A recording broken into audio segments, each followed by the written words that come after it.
That's what I did. I forgot to put them in order.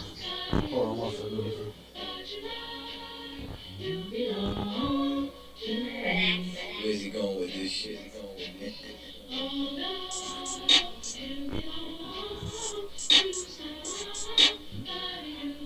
That's what I'm gonna do is one second. I'm from Born West, headquarters. Follow my captain's orders. Live in the land of pain and torture. No stronger than what they mortar. Stop strong, fuck borders. Yes, prepare slaughter. Never take their sons and daughters. Never give them all in return. Niggas never wanna learn. Till they laid in the earth. Babylon, Babylon, Babylon. We got 9 orders, right? Even if I gotta go with it. Some fucking Asian with it. Yeah. Never feel fucking just wanna read it. If I see a bad bitch, then That's what I I'm gonna do. I got like the Red Sea when I split it. this whole time. You know that flow so vicious. Every time he switches, beat a nigga ass like bumping in the switches. Niggas look real gay. Where are the bitches? I mean, where are the sisters? Better stay away from witches. That's a brouhaha. Love me and she brew, yeah. White people hate brew now. If you didn't know, then you do now. You belong to me. Hey, alright. This nigga's bonkers. From the same city as the Knickerbockers. Name ring bells from here to Yonkers. Or Nicaragua. If niggas too thirsty, you need some agua. I ain't talking FEMA. When they kill my dog, I ain't getting shit from Peter. These niggas talk camp, but they really mean FEMA. Got design, got my strength for that Adidas. Since you ain't a bad bitch, you get the fuck off my penis. 2-step with a meat tree trip. Keep my circles headed in my meat tree is. If I can fuck with you, you a piece of shit. When I dip, you dip, we dip, we dip. That's the type of shit that I sing to my bitch. No 6ix9ine, we don't sing no snitch. Gotta love that bass. Social distance, I love my space. Tell Cameron, get the fuck out my face. We ain't never switching up on our race. You belong to me. It's you, baby. One time. You gotta love that bass. Social distance, I love my space. Tell Cameron, get the fuck out my face. We ain't never switching up on our race. Cause you belong to me. One more time for the ladies in the back, eh?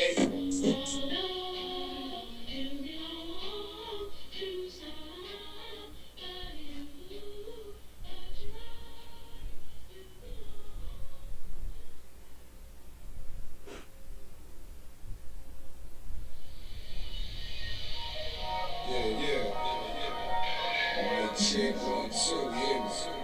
144 back again. Run it back. Yeah.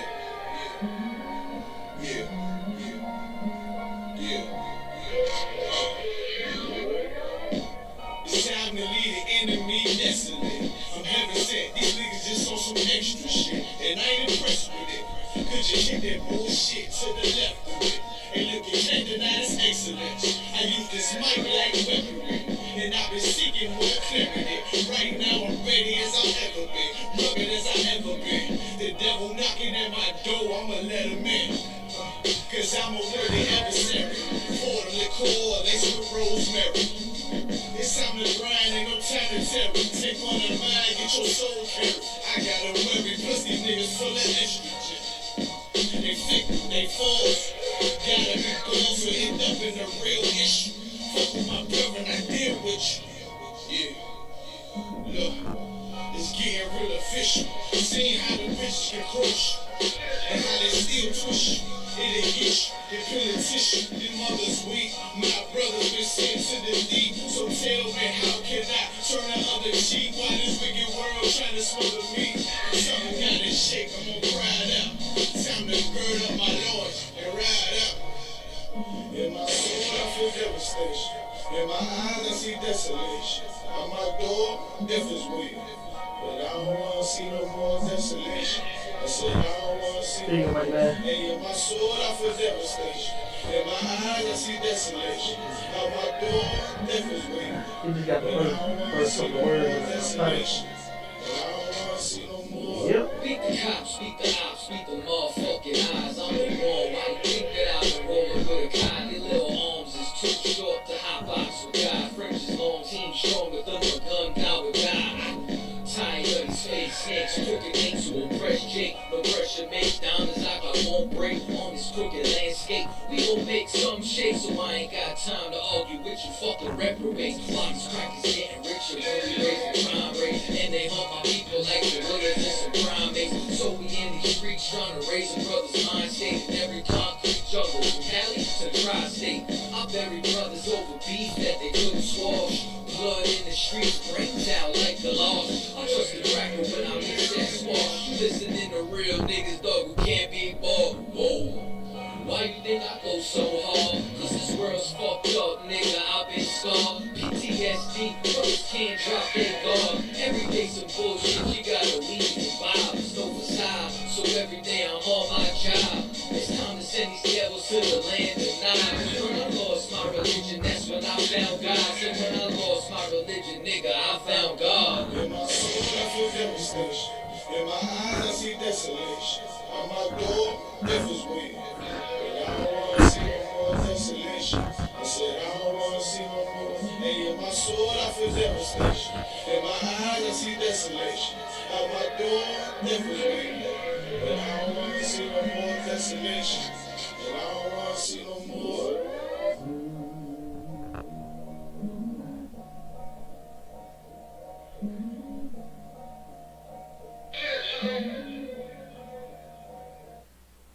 All right, Kim. Shalom, Israel. Give it up. Give it up. Clap them hands up. Now, you know I gotta do my effects too on one there. Give me my effects. 1 second. Clap it up. We're gonna get a Lord. We're gonna get a Lord in hand. We're gonna command you in the hand. You understand? We had another glorious food dragon in another hand. You understand? And in 1 year of us doing Sharpen the Sword Radio, in another hand, you know what I'm saying?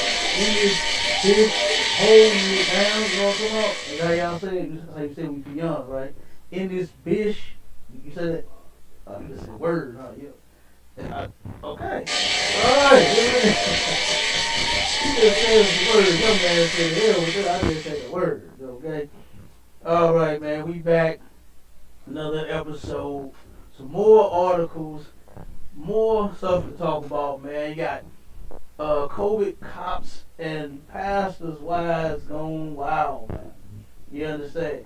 And we got a couple of other things going on too. We now since the fake Israelites started it, the ISPK about the Command Union how to finish it, right?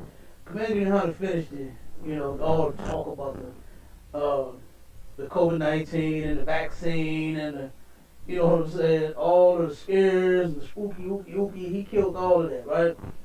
And more articles are coming out about how, and we bring them all out. Commander Junior Howard brought out several to where black people wasn't even gonna get the vaccine. He already said that. Before the articles even started dropping, he said, the reason he did that and said that, you know, what he said was to go ahead and take it, you know, was good advice.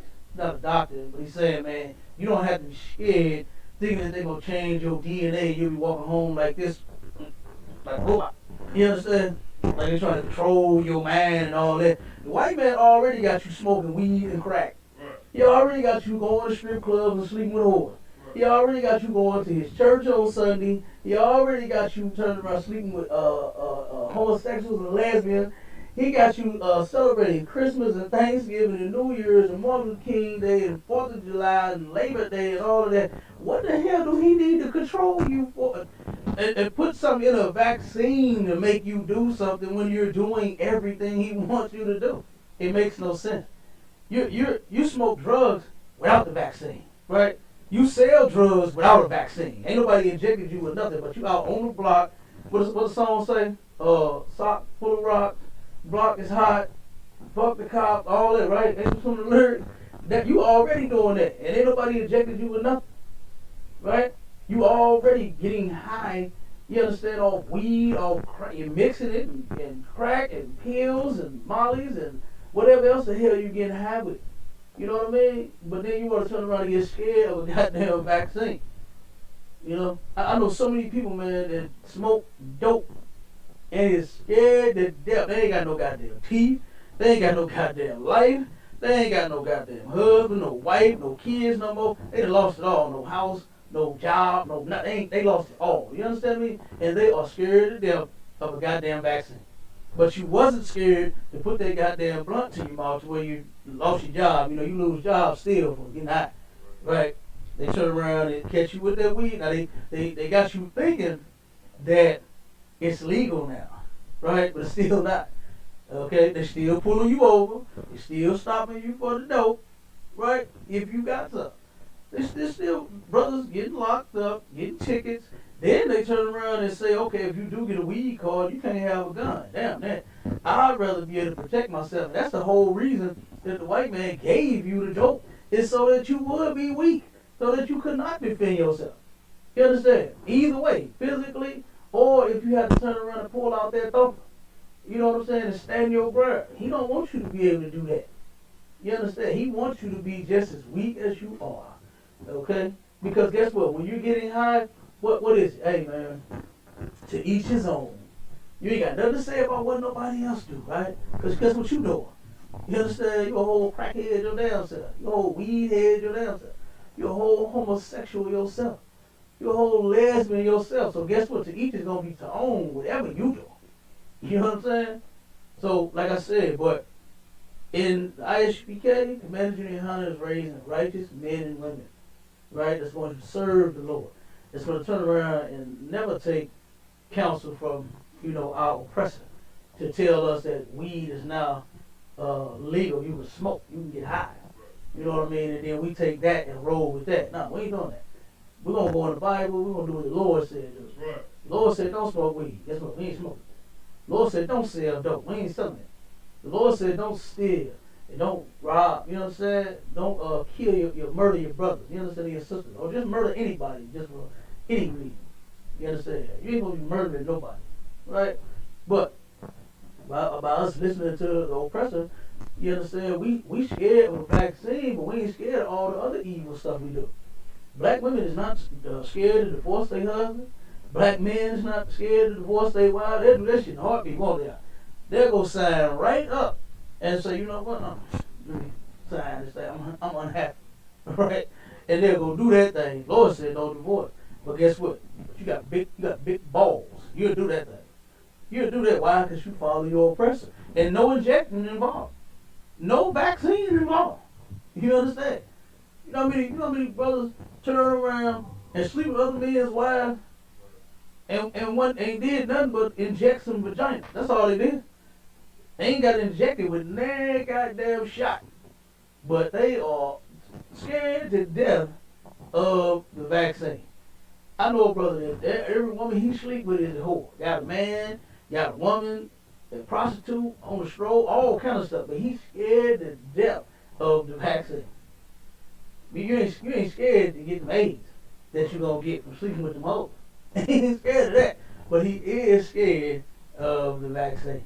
And we're going to turn around, and here's another article that we're going to pull to where, like I said, the general was right. Commanding General Yohana was right. Fake Israelite, get it up. Damn right. Okay? Get it up, man. Commanding General Yohana was right. While you sitting there scared to death of the damn thing, this is what's taking place in your neighborhood. Where they very scarcely is even dropping the vaccine in anyway. Right. They just I think they just sent St. Louis County 975 doses of the vaccination out there. 0 here. And I think they said they're gonna start sending some to the city now. You understand? Enough brothers and sisters is dying with the COVID-19, so I guess they're trying to put 2 or 3 of them down here to say they did something. And guess what? This is all over the country to where we are not getting the vaccine. You understand? Why? Because they want you to die with it. You know? Black folks was talking a lot of talk at first. Oh man, we can't. I heard somebody say that we can't get the COVID-19 because we got melanin in our skin. Boy, are you stupid. You understand? Yeah, I wish dark skin would prevent diseases and illnesses and sicknesses, but it just don't work that way. You understand? That is stupid as hell to even assume that because your skin is black or light brown or dark brown, whatever the hell. You understand? Then you gonna turn around and not get a disease. That's ridiculous. You know what I mean? So, like I said, but Commander Hunter had brought out a story where, an article where the rich white people was telling their doctors, like, hey, how much money you need for this vaccine to make sure I get it so I don't die? Give it to me, I'll pay you. That's what they were saying. Now look at what they're doing. Go ahead and read that word. The wealthy are getting more vaccinations, even in poor neighborhoods. They doing what? The Make wealthy, sure you to the mic too. You know, put the mic a little closer so they can hear you on the mic. the wealthy are getting more vaccinations, Mm-hmm. even in poor neighborhoods. They get more vaccinations even in poor neighborhoods. Check what they doing. Keep reading. Officials acknowledge that the COVID That's right. shots are disproportionately are going to white people, and that planners' efforts to course correct are having limited effect. Keep on. As soon as this city began offering COVID vaccines to residents 65 and older, George Jones, whose nonprofit agency runs a medical clinic, noticed something striking. He noticed something striking. Now let's see what he noticed. Keep reading. This is a quote from Mr. Jones himself, and I quote, "Suddenly, our clinic was full of white people." Suddenly, our clinic was full of white people. Now, I forgot the name of that clinic right on Martin Luther King, right? How many white people you see go in that clinic? None. You understand? I think I seen a white prostitute going in there, itching and scratching. So she needed to go in the clinic. That was the closest one. You understand? Because she be hoeing around here, right? But that clinic right over on Martin Luther King and, what's that, Arlington? Martin Luther King and Arlington, I believe it is. Guess what? No white people go to that clinic. But all of a sudden, the place was packed with white people. Keep going up. And I quote, "We never had that before." We've never even had that before. It's never even happened to where we had white people come in the hood for the clinic. It don't happen, man. You understand? But guess what? It's happening now. That clinic, that damn thing been there for 50 goddamn plus years, man. Right. And it ain't never happened to where no white folks flooded that goddamn free clinic over there. You understand? That's the clinic where the Lakers go. That's on what is that? What's the damn thing? The insurance, Medicaid and Medicare, right? You can't really afford. You can afford a doctor, right? I believe the copay is like $1.50, something like that. You know what I mean? You turn around, you can't. That's all poor people got. They shouldn't even have to be required to pay that, man. You understand? If you go give them free insurance, it's supposed to be free. Right? But they turn around, they charge them, $1 for prescriptions, 50 cents or whatever. You know what I mean? Whatever it is, for them to get treated and get seen. Right? But in the 50 and 60 damn years that clinic has been there, no white people has gone to that clinic. It never happened, man. But it happened now. It happened in 2021. It happened during the COVID-19. And Commander General Yohana told you that this would happen. Okay? Keep reading. "We serve people who are disproportionately African American." So the people that they serve is black. They Israelites. You understand? That's who they serve the most at this free clinic around the corner. Right? And this is what they did. Keep going. Similar scenarios are unfolding around the country as states expand. And this ain't the only, this ain't the only place that this is happening. Right. Similar scenarios, same thing is taking place all over this goddamn country, man. Keep going. As states expand eligibility for the shots. So as more and more states is getting vaccines, they getting the vaccinations, they dropping them off at the clinics. You understand? Right. Now that they dropping them off at the black clinic, right?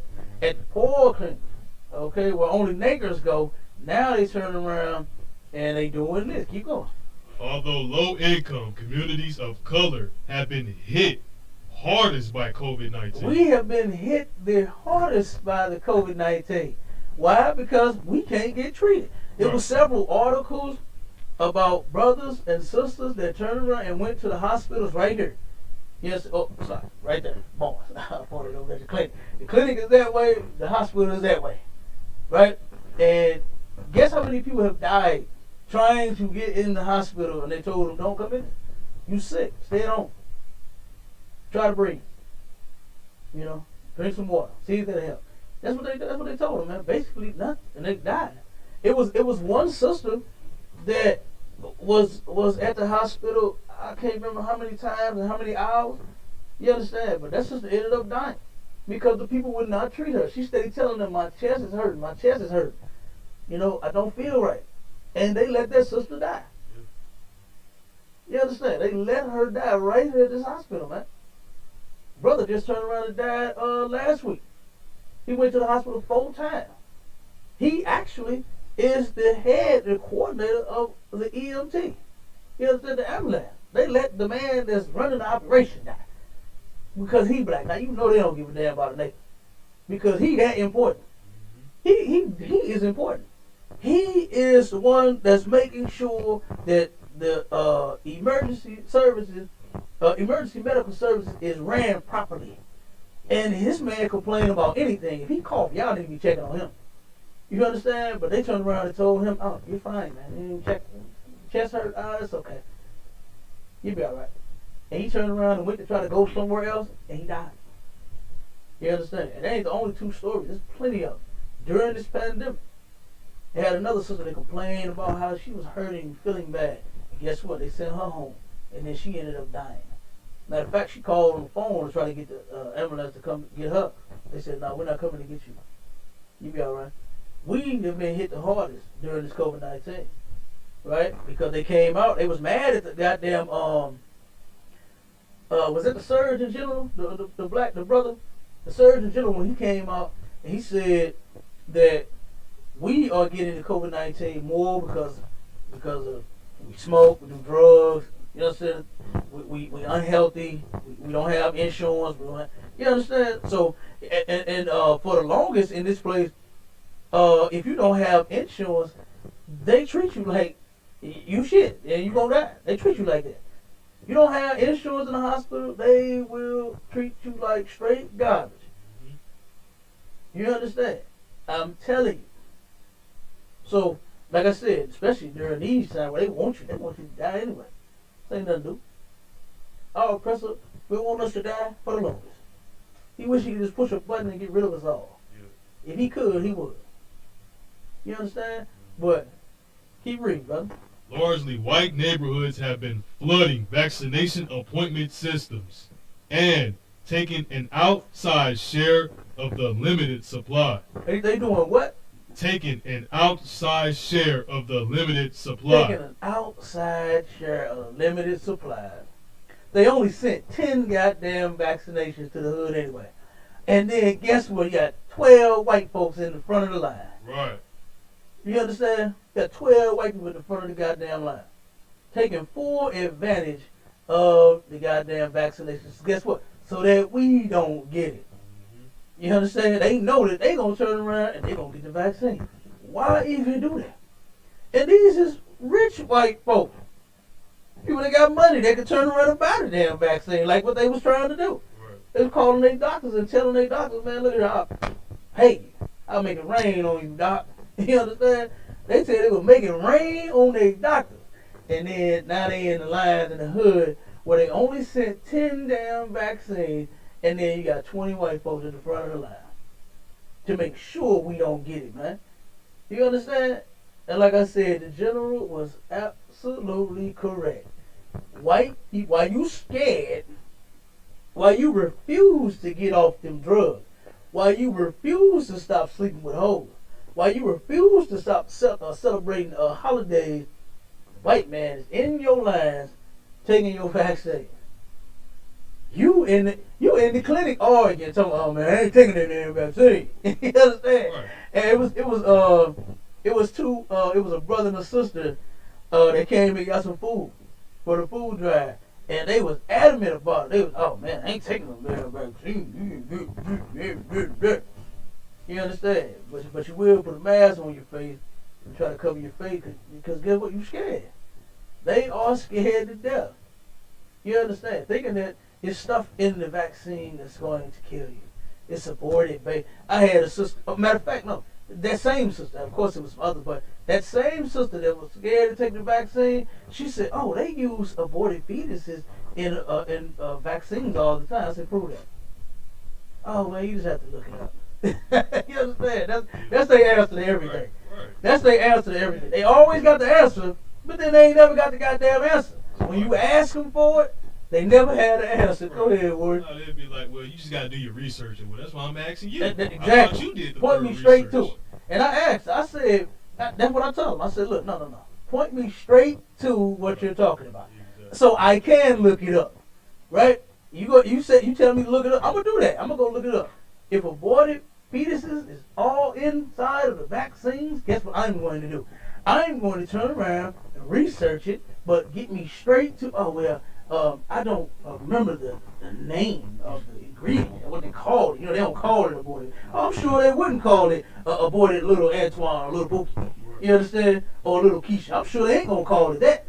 But they got a name for it, right? I'm sure they gave it a name and put it in. This is like sugar. They put sugar in things, but don't call it sugar. They call it something else. You understand? So I understand the game. So, but just give me the name. Oh, you know, I can't remember the name. You just have to look it up. Okay, that's because it don't exist. Right. You understand? It don't exist. You listening to stuff on YouTube to where people are saying, it was, I seen the video where they said people in China are using aborted babies and they put them in the microwave, dry the baby out, and chop them up, and chop them down to powder or something like that, and then put them inside energy drinks. You understand? And protein shakes. You know what I mean? Yeah, that's what they said. But you ain't gotta look like that, young man. You can take your protein, okay? You can take your energy shake. You ain't gotta worry about that. Alright? Ain't nothing in it, man. They ain't gonna kill you. Little Keisha, they got aborted, ain't inside the shake, okay? But seriously, man, they just, a bunch of goofies, man, that believe any and every damn thing. Jump to the next one, Corey. Jump to the next one. Because like I said, I just wanted to pull it in. I'm going to pull it out every single time to show that Commander Junior Hunter was right. And guess what? That's the man that you should be listening to. Not your preacher. You understand? Not your pastor. Not your hood doctor. I had a hood doctor tell me the other day about the vaccine. Why he ain't going to take it. He is a hood doctor. So like, you already know how that conversation went. You understand? What movie was that on? That scene when my man said, red fish, blue fish, one fish, two fish, knick-knack, paddywhack, give a dog a bone. My bacon, better fine. Yeah, that's what he said. Hey, that's the kind of brother I had a conversation with. He was a hood doctor. It went like that. Okay? It's sloppy, but he ain't there cooking bacon, though. You already know, exactly. That's how the conversation went, like that, okay? To where he was a hood doctor, okay? And he turned around and was telling me all the while we wasn't supposed to take that vaccine. I was like, okay, doc, I got you. I got you. Go ahead, Warrior, start that next. Local pastor sentenced to 10 years for sexually coercing minor in what he called a cleansing process. Look at that, man. Nasty bastard, man. Preach, this is during the COVID-19, man. This is a pandemic. Like, these people actually have no heart, no remorse. You understand? They don't even care about their own people, their children, or none of that, man. They claim to be such lovers of Jesus. Ain't that how they say that? Jesus Christ. Okay? They love Jesus. I love God. But then you molesting children, man. They're going to say it's a cleansing process? When you just turn around and you just made the child filthy as hell. What you Right. did to that child was extremely filthy, man. That's not no cleansing process. You the one that need to be cleansed. You need to be cleansed from the earth, man. That's right. All Christian pastors need to be cleansed from the goddamn earth, man. You're right. For real, they sick, they disgusting. You read a little bit, and then we're gonna jump to the next one. The pastor of a Sharonville church was sentenced Tuesday to 10 years in federal prison. Mm-hmm. Now, for thank sexually God. coercing. So thank God this one it got caught. Right. You understand? And at least it's doing 10 years. You need to get the max. You know how they give brothers hundreds of years for the things that they do? Right here in Forest Park, right? A few miles up the street, there was a young brother, man, driving a little too fast, right? Turned around, was going through the park, killed a little white kid. You know, it was an accident. He was driving a little fast. And they did hold him responsible, right? But he turned around and they gave him 100 and I believe it was 30 some years for him doing that. But here this preacher is could violate a child in one of the most heinous damn ways ever, right? And only get 10 years, right? Only get 10 years. He can do like what, 6, something like that.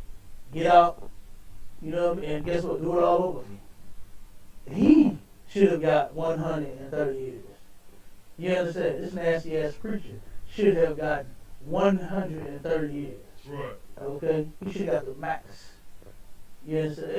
They gonna bring you back, but they gonna start stoning child molesters. That's what needed to happen. That's what needed to happen. They need to get bricks thrown aside their goddamn head to where they'll know never to molest a child ever again. Go ahead, read a little bit of that word. Guerrero admitted in June 2020 to engaging in sexual acts with a 17-year-old victim. Mm-hmm. On July 20th, 2019 and August 5th, 2019 at his office at the Mission Cristiana El Calvario Church. Mm-hmm. Keep on. Court documents detail that Guerrero told the victim God was speaking to him, and the only way to get out of the dark place was for the victim to have sexual relations with Guerrero. You hear how nasty that is, man? God was speaking to him. So you mean to tell me that God told you to do that? These people are disgusting, man. This is your pastor. These are the people that now they don't trust Commander Jimmy Hunter. Right. Commander Jimmy Hunter ain't never came up with nothing like that. Yeah. And said God told him to do no sick mess like that. That's right. Right? The general ain't made up no fake garbage about God said nothing to do. Right. Yeah, I ain't heard it yet. Now, they don't trust the general, who is actually a man of God. That's right. They don't trust the ISPK, which is actually the home of the truth. You will trust your children with these pastors. I'm never is 17. My 17-year-old ain't going around no preaching. Right. You understand? Yeah, right. None of them. All right. But this nasty, sick pervert, man, the sexual deviant, said that God was speaking to him and told the only way to fix this is to sleep with him. That's disgusting. That's not even sex. That's rape. You understand? That's rape. Rape is not sex. Child molestation is not sex. Right. You understand? That is sexual deviancy, man. You got any more on it? Go ahead, read The it. pastor referred to this as a cleansing process. According to the Guerrero's plea agreement, he communicated with the victim via text messages, audio, and video calls on Facebook Messenger. Mm-hmm. He coerced the victim into sending him sexually explicit photos and engaging in a sexually explicit video call. Good night. And see, this is why kids don't need to be on Facebook. Go ahead, boy. Boy, this is Got disgusting. more? Go ahead. Guerrero cited several biblical verses while making the request. Yeah, exactly. That's how you do it. They said God wants this to happen. We pulled out another story to where this pastor and the wife was involved too. To where the pastor ended up the wife was acting as the mother of the children that he was molesting. And the pastor would molest the children. He told the only one that came forward that actually, brought the case to the light and actually helped him get prosecuted and all that was just one. Just one of the victims, right? And the wife was taking all of the girls to the clinic saying, oh, this is my daughter. I want to get on birth control. 13 years old, 12 years old, 14 years old. Ain't supposed to be thinking about no 16-year-old, ain't supposed to 17-year-old. Sometimes 18 ain't supposed to be thinking about no damn sex. Right? But she's getting these minors, man, claiming that she's their mother, bringing them in, saying she needs birth control. And none of these doctors even questioned it. Like, you got all these kids, even that's a lot of them kids. It was about 20 or 30. And the wife was steady taking them to the doctor saying she needs birth control. Right? So that the nasty, perverted preacher wouldn't get the little girls pregnant. Right? So these kids is on birth control, undergoing, like I said, getting raped by this man. And then he was doing the same thing. Told them, this is what God wants. God wants you to do this. And was quoting the scriptures, man, to prove that. We got plenty of scriptures where God said never do that. That's right. You understand? Yeah, right. To where if a man do that, then guess what? He should be killed. He should be put to death. That's in the Bible. You understand? That's in the Bible, man. But these preachers is doing video calls. Now, there's nothing wrong with you doing it with your wife. You do whatever you want. You understand? You got a wife. You can video call her. Y'all can, what they call it, sexing back and forth, sending naked pictures. And, you understand? She can send you a twerk video or something. Whatever you want to do with your wife, that's fine. Nobody cares what you are doing with your wife, but to them kids, we care. You understand? Right. I care what you're doing to these kids, and I cannot wait until it get more than 10 years. And now you know, they better not put them in the wrong part of the population. All right. They go upside, they still do that. Yeah, right. They still go upside your head in a hole for you molesting children. If you murder a woman in jail and molest a child, they on your head. They on your head.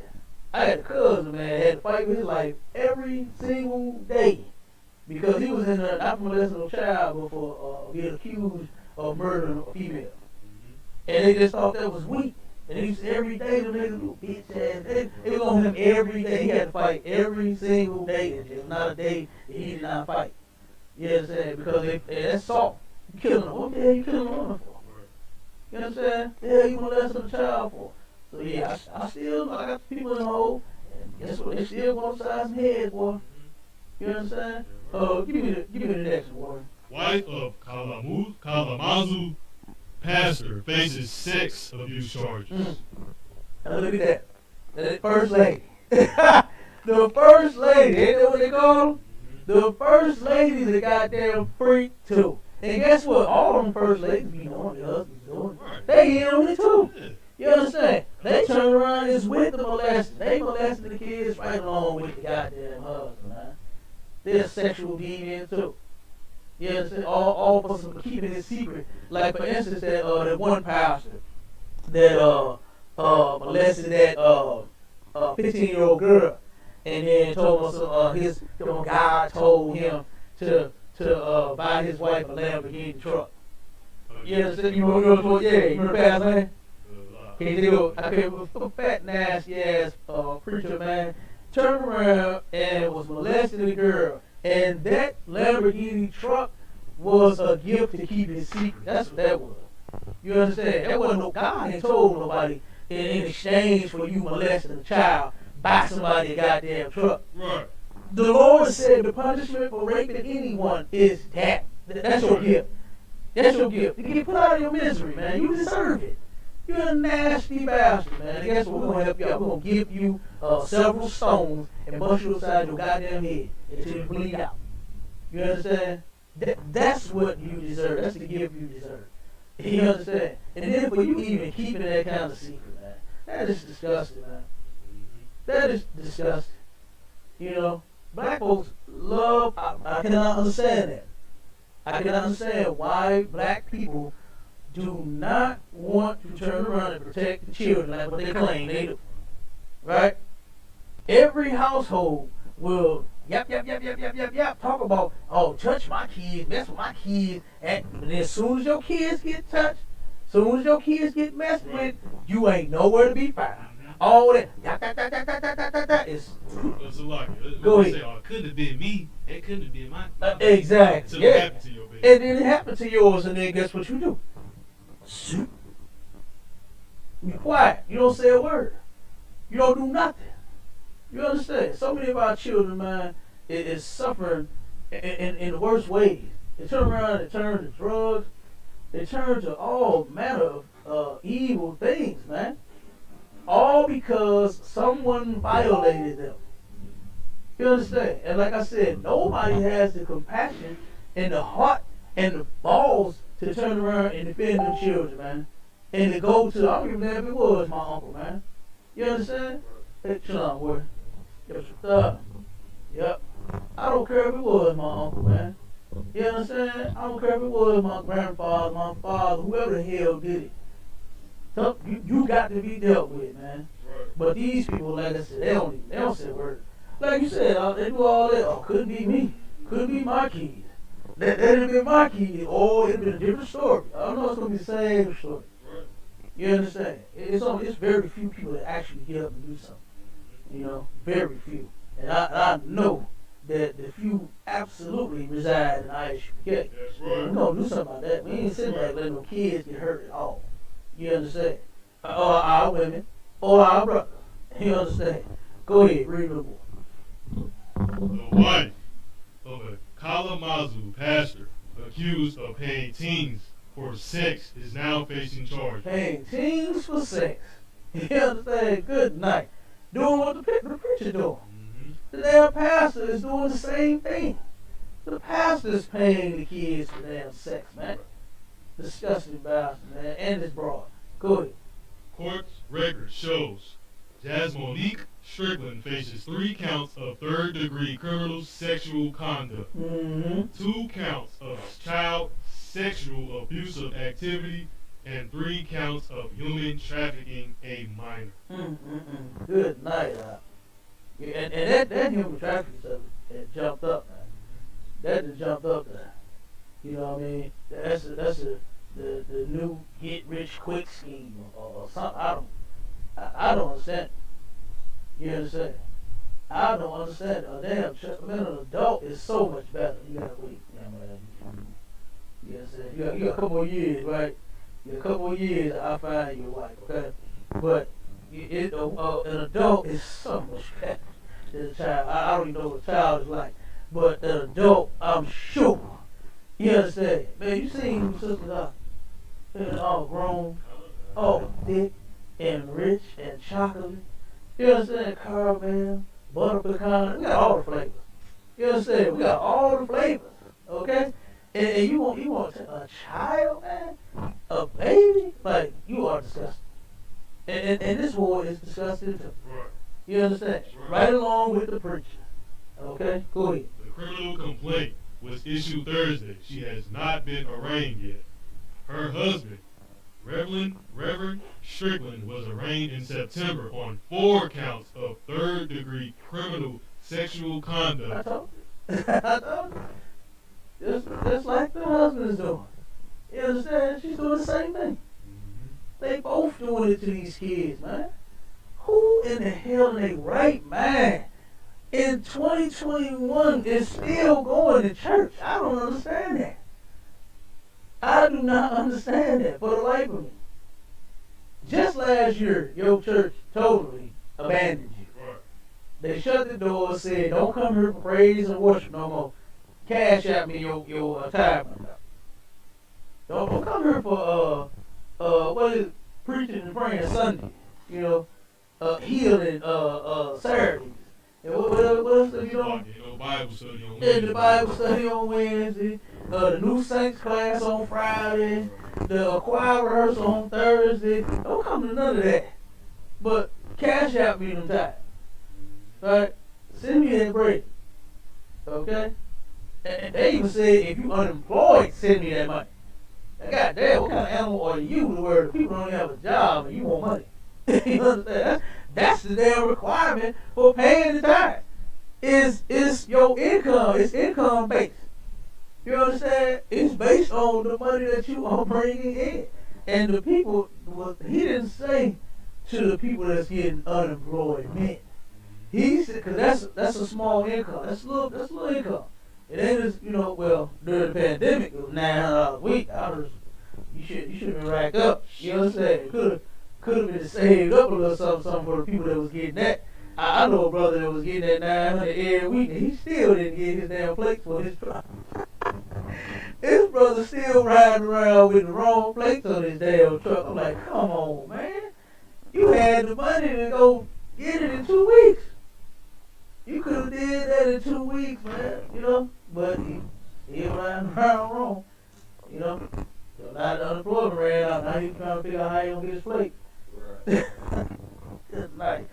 And the general said that too. He said, man, the Lord is trying to give you a break. You know what I mean? And he never jumped out there that goddamn fast and raised no unemployment. Okay? I remember one time when I was slave, I turned around and could not get it. You hear me? At all. They turned around and told me, oh no, you can't get no unemployment. They even blamed me to where I had moved on the ill side. They told me, oh no, you can't. First, it was when I worked over there, I needed to stay over there, right? Because my job was traveling over, right? And when I turned around and worked over there with the file, they said, no, you have to stay over there. The file over there. Then when I stay over there and not work over there, I said, oh no, you gotta work over there. You understand? They denied me when I stayed over there. Straight up. That's what they did when, That was a long time ago. They doing the same thing right now. It's still a lot of people that didn't even get their unemployment when they lost their job during the pandemic. A lot of them. But they play those kind of games. They do what they want to. Go ahead, Word. I was just saying it's a lot here, but like this man, I don't know if it said it this far yet in the story, but this man was the president of the NAACP in Kalamazoo, right? Because it's actually a decent sized city in Michigan. Oh yeah, you his rib or whatever. Mm-hmm. Like, but these are the type of people that are held up for us to look at. Yeah. Not just from a religious standpoint, but also from a political standpoint. Because that's also something else they try to keep feeding our people that have faith in Right. when it shows no results. So our people should have been lost faith in the political system. Just like we should have been lost faith in the Christian church. But we see what type of wickedness it leads to in the end. And I look at it, like, these people were parents of 8 children. 8 children. Yeah. Right? And this is what's going on in their home. I have a hard time believing nothing happened to none of them kids. You know what I mean? Like, Yeah. this is what we're shown and been put in front of us as an example of leadership. Right. And we wonder why our community is so screwed up. This is what our enemy wants us to see as an example. Right? And we supposed to keep, like you were saying, outside of here, our people don't have the strength to turn the pedophile in. Right. Because they'll let that uncle sit around their family for years. They'll just say, oh, well, I'll make sure my kids don't go around. Yeah, that's what they do. That's what they do. And I even, I can even somewhat understand that you don't want to put them in the system. But get us some goddamn help. Do something. You can't just sit there and have a pedophile be a pedophile. You know what I mean? And know that they're doing it. Like, you become an accessory. Yeah. Every child they harm after you let them go, that's on you. Because you could have done something. I get it. You put them in this system, they'll kill them. Give them some help. Do something to stop the action. But our people will just let it go. They'll just let it go and look the other way as long as it didn't happen to them or their child. They wild. They They good. fine. But then they let it happen to like one sister that man, she had so many things because of what happened to her. She just could not do it. She could not do it. Lord with the sister, man. But she came into school, she was trying, you know what I mean? But she just, everything that she had went through, you know what I'm saying? Her whole family had molested each other. You know what I'm saying? And it was just killer. You know, but then when she was the one, when she got caught, you understand? That's the one that everybody hated.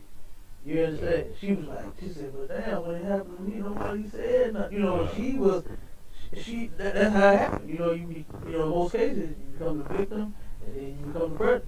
You know what I'm saying? So she ended up doing the same thing to one of her, you know, I think little cousins, nieces, whoever it was.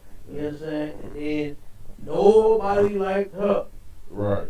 But nobody ever said nothing to nobody else.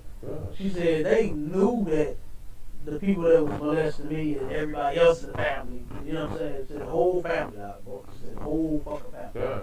And she said neither time would anybody try to stop none of that. But when she got caught, that's when it was, oh, you are terrible. God. Go ahead. Salakia. And this is another reason you can tell and you know that the ISUPK is the home of the truth. The Christian church won't tell you, fake Israelite groups won't tell you, none of these so-called organizations that's supposed to be for our people will tell you. But our people need mental health to be a top priority. Yes, some of y'all need to go see a psychologist. Some of y'all need to go see a psychiatrist. And that's the part that kills me. Like, they think we don't believe in science. They don't think we don't believe in medicine. No, we do. And some of y'all need to be medicated. Like, that's just what it is.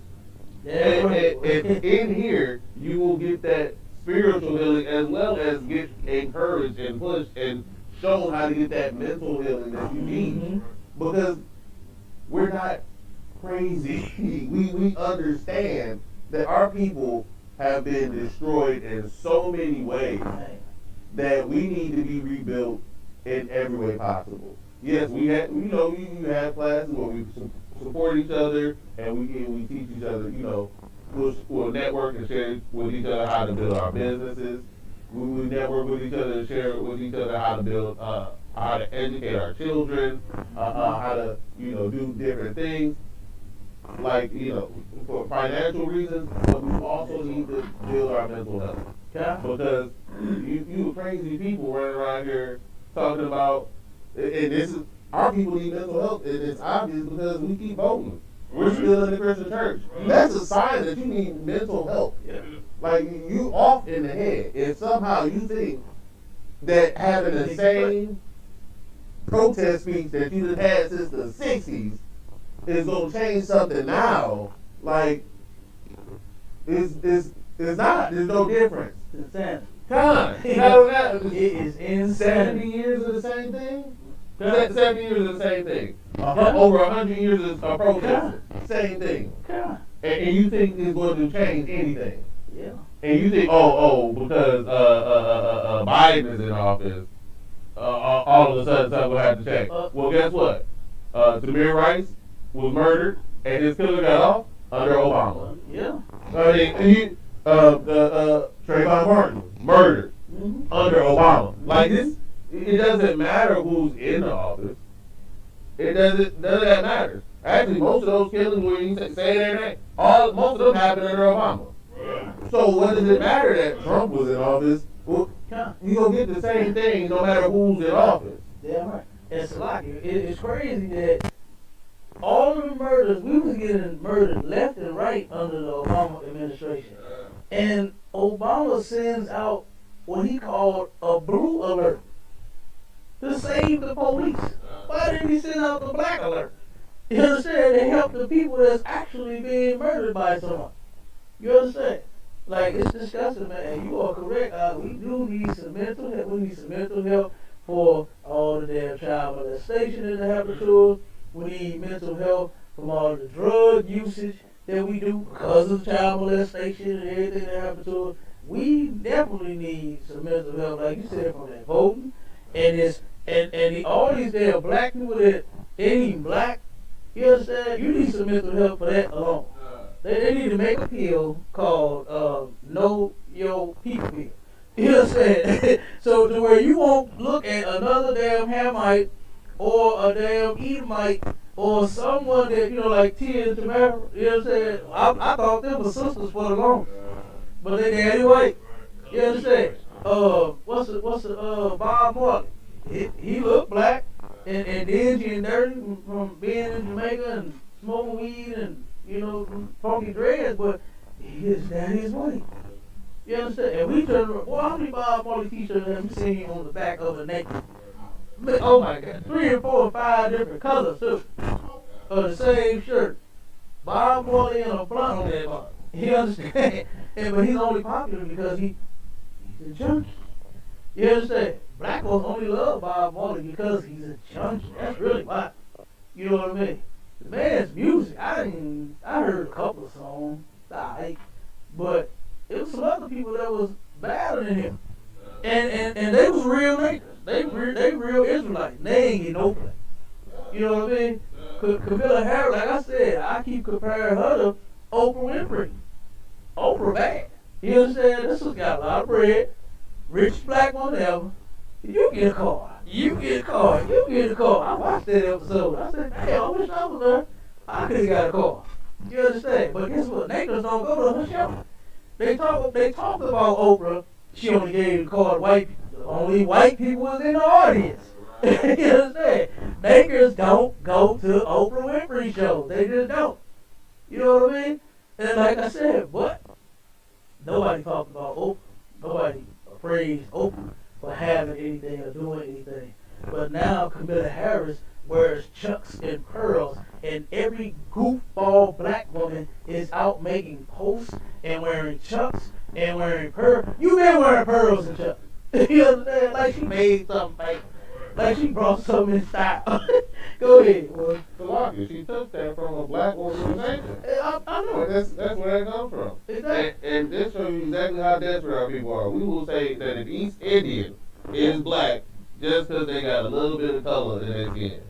This is exactly why colorism is so dangerous to our people. Because we will say that our brother ain't our brother because his mom and his grandma was Edomite, so he got blonde hair and blue eyes.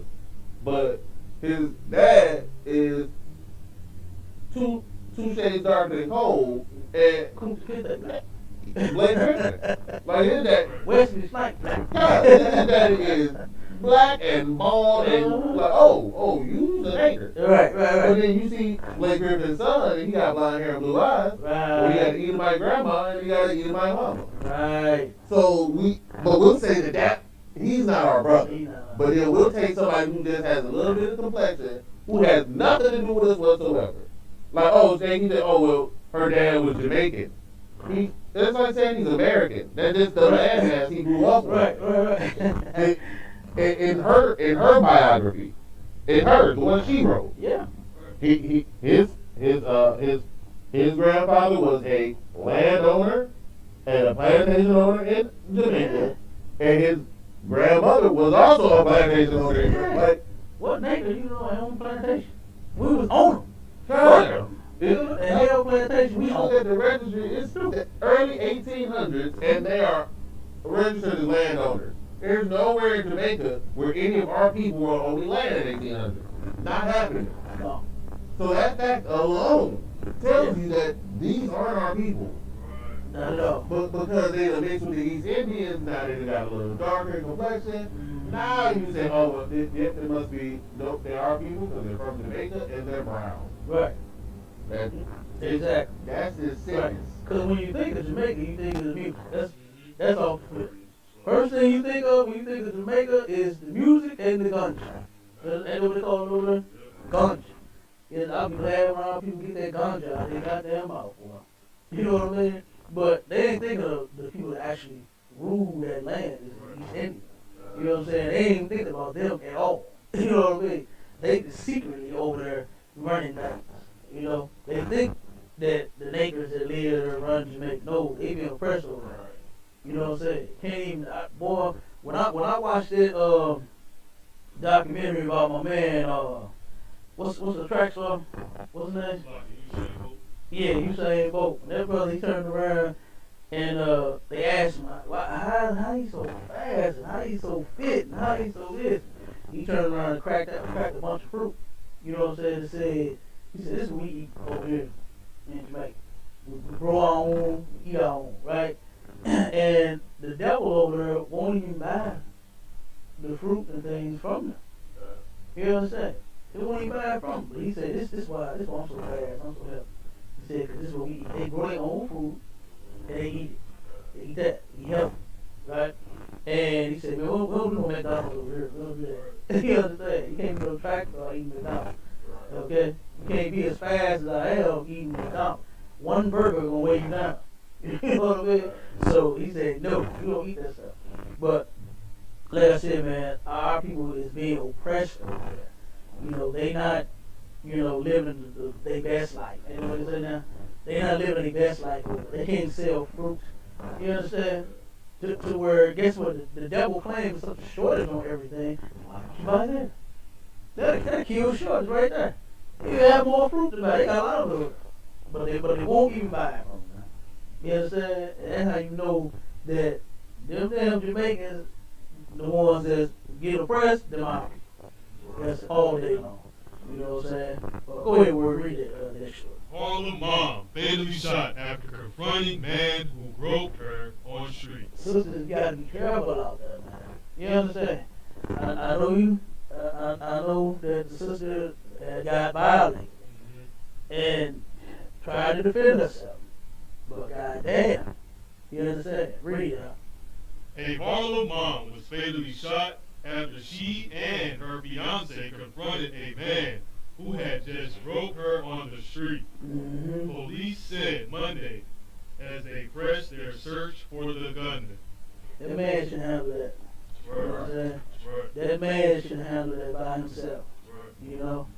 You tell me, hey, this dude just touched me. I'm going to take care of that. You understand? What Cap Cotton did I say? Boy, you touch my wife, it's going to be your life. Good night. You understand? I feel sorry for somebody to do that. You know what I mean? Oh, boy. But yeah, that's what should happen, man. That's terrible that, you got, like I said, look at the type of place that we live in. Like this, the woman can't even walk. I mean, our sisters are beautiful, man. They fine, they thick as hell, they got it going on. But I mean, damn, bro, cut off. You understand? Look around, man. You know what I mean? Come on, man. Come on, man. Read it a little more. Shadina Smith left her apartment on West 150th Street near Frederick Douglass Boulevard about 12:30 p.m. on January 16th. Then rushed back to tell her boyfriend that a man had broke her, authorities said. Mm-hmm. The 26-year-old fiance and Smith, 29, went outside and confronted the broker, sparking an argument that led to gunfire. It's terrible, man. Her sister is minding her own damn business, man. You know? And then a sexual deviant, someone that got demons, you understand? They can't control themselves. Turn around, violate the sister, and then murder her, man. Like, that's crazy. It's a little. Go ahead. The couple was caught. The couple was caught in a haul of bullets inside the first floor hallway of their apartment building, cops said. Mm-hmm. The fiance was hit in the chest and left arm, and Smith was struck 3 times in the chest. Good night. Go ahead, brother. Jump to the next one, man. Sisters, you got to be careful out there, man. There's a lot of that going on. You know what I mean? A lot of, what the landlords is doing for trying to, since you can't pay your rent, they're trying to have sex with you. You know what I mean? Because you can't pay your rent, okay, well, give me somebody to tell then. You know, they're doing that, man. You know what I mean? It's a shame. You know, a sister should be able to be just as gorgeous as she is and just as meaty as she is. Brothers love meat. I don't know what it is about meat. God damn, well, I'm horrible. Yeah. Damn right. Thicker than a stick. I'm telling you, man. And they should be able to be walking around just as thick as a snicker. You know what I'm saying? And nobody violates them, man. That's terrible. The sister got murdered all because you in the wrong. What the hell you? I mean, you gotta take them punches that man finna throw on top of your goddamn head and your jaw. You gotta take them blows, man. You know what I'm saying? You are in the wrong. And then you gonna turn around and shoot them? That's ridiculous. Go ahead, man. Jump to the next one. Eric Seekins, police sergeant, jailed for rape doing rape. Even cops is getting in on it. And guess what? Cops been in on it. They been in on it. I'm talking about getting in. They been in on it, man. You know what I mean? There's so many stories. Remember when I had you look at that one that happened at that one sister out in Blackman? To where it said, hey, all the stories that I can't even find. You know what I'm saying? It was terrible, man. That sister, she was, and I keep saying, is one part of this, it needs to be more light. And the devil know what he's doing, man. And he tried to pull the sister over in the darkest spot there is out there off of Laughing and what's that other street out? Road. No, it wasn't Rock Road. It was back. It was real dark. It's like it is. What street is that? It's in over. It's right past the Rock Road when you going down Lakeland, when you're heading towards Midland. Okay. That stretch that's of Midland, right, between Lakeland and Midland. But that other, the street back up in there, I forgot the name of it. Yeah, but it's extremely black up in there at night, man. Yes. No, Brown Road by the McDonald's. Yeah, but when you go back up there, like you said, to a Midland, that's where it's dark. You understand? It's extremely black up there. He tried to pull over up back there. His sister had a little sense. She said, nah, you ain't pulling me over back here. You understand? She said, I'm going to wear some lighter. So she drove up to Rock Road at 7-Eleven. And the goddamn cop took her out the car, told her to get out of the car, threw her on the hood, and turned around, lifting up her dress, touching all on her breast. He was going to rape her back in the dark spot, where it was dark. That's what he was going to do. You understand? Because, if a person just didn't stop for you, you like, okay, license and registration, not spread your legs and let me touch your vagina and your breast. You understand? And he did that right there. I was surprised didn't nobody see it. I'm surprised didn't nobody at the 7-Eleven see that. You know what I mean? Nobody, so she pulled right up in front of her. But it is what it is. But at least the sister, I hate that happened to her, but at least, he didn't need to go all the way. Because the woman, she even said that she can't control her body. She's so scared now. You understand? Every time she see a cop, she turn around and urinates on her damn self. Anytime she sees a cop now, and this woman's in her 60s. You understand? And this white bastard did that, still on the force. Nothing said, nothing happened. You understand? Like this is the place that you voted for. And her husband is a goddamn retired cop. He used to work on the same force with this damn freak. And then look what he's doing, trying to do this white man, trying to pull over. This woman trying to get home and take care of her goddamn husband. And then she got to get groped and touched and fondled and all of that, man, by a goddamn nasty, perverted, sexual deviant, man, of a cop. Keep reading up. A retired police sergeant has been jailed for raping a woman twice, including once while he was on duty. Look at that. Raping, why you on duty? I done seen cops pick up prostitutes. Oh, he on duty. Go ahead. I thought, the police job was to protect and serve. Oh, yeah. Yeah, it's supposed to.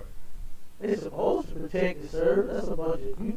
Now we know 911 is a joke. We've been on that.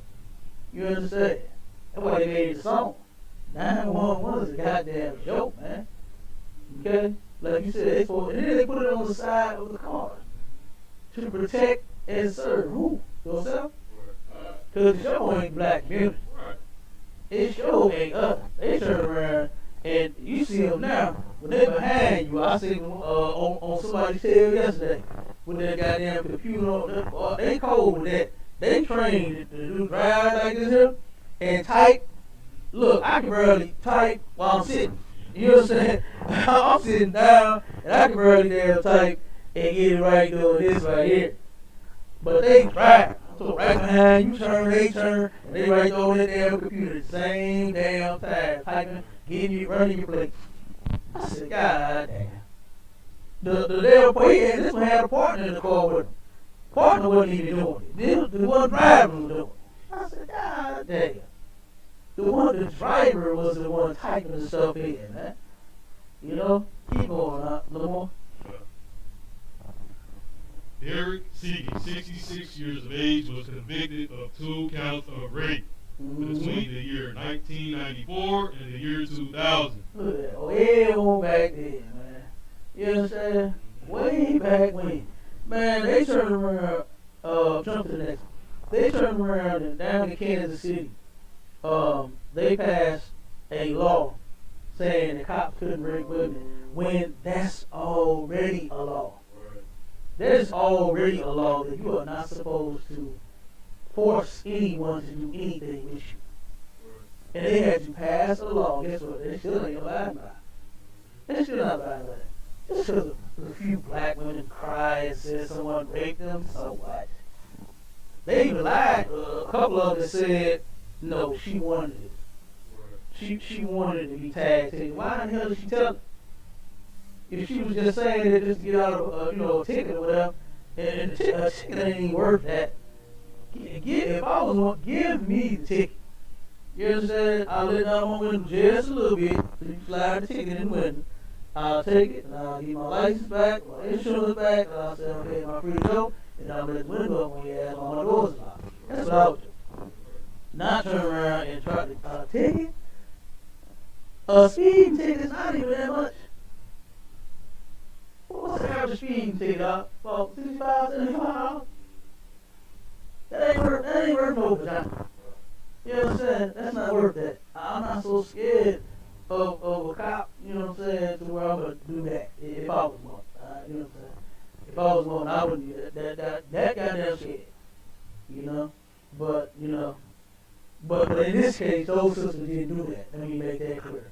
You understand? They was not bargaining for a ticket. They just turned around and got raped. Okay? That's what happened. But white women are notorious. They're in the movies. You understand? They're in the movies. As soon as the cop pull them over, they turn around and unbutton their shirt. Shit, they Dolly Partons out there. You understand? The ones they paid for. And they turn around, officer, what did I do wrong? You know what I'm saying? And then the next thing you know, the cop smashing. You know? So she won't get a $65 ticket. That's white women all day. But these sisters was sports, man. You understand? Go ahead.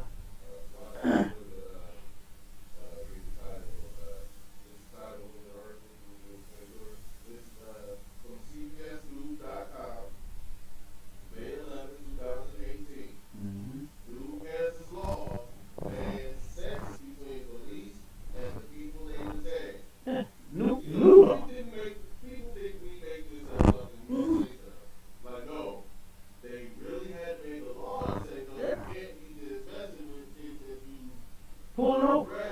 Yeah. Like, of course they're going to say they're a willing participant. You got your handcuffs in the back of a car. Right. Like, you're threatening their life. Right.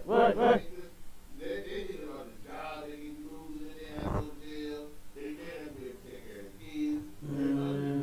You're forcing them to have stuff. Right. If they met you on the street outside their uniform, you wouldn't even time day. Right. They just doing it Because they are. the power you have over them. Yeah, right. And they have no other choice in their mind. Mm-hmm. So this is who supposedly, is one who is supposed to be enforcing the laws and these countries, who's supposed to be Right. protecting the citizens of this country, and even and crazy part, even your own people, a little too crazy when you say that so-called white man is the devil. Right. At least this is enforcement. Yeah.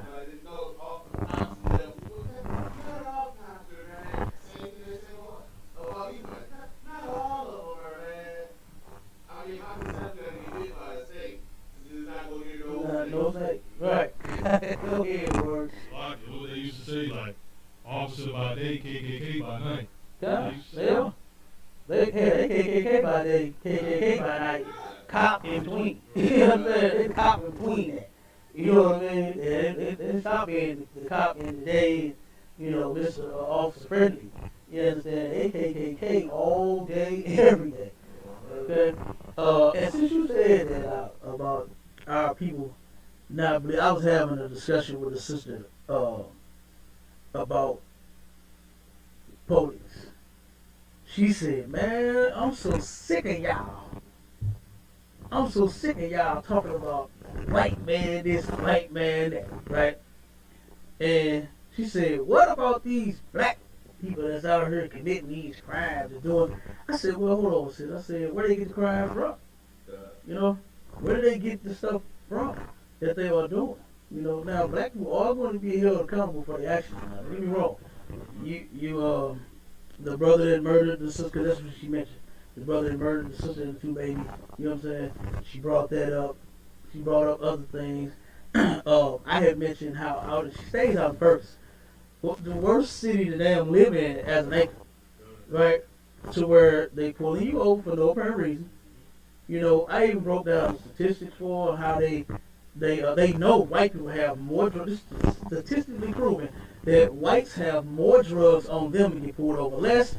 Black people have less drugs on them and get pulled over more. That's statistically proven in every damn city, not just Ferguson, but it's the ultimate out in Ferguson, right?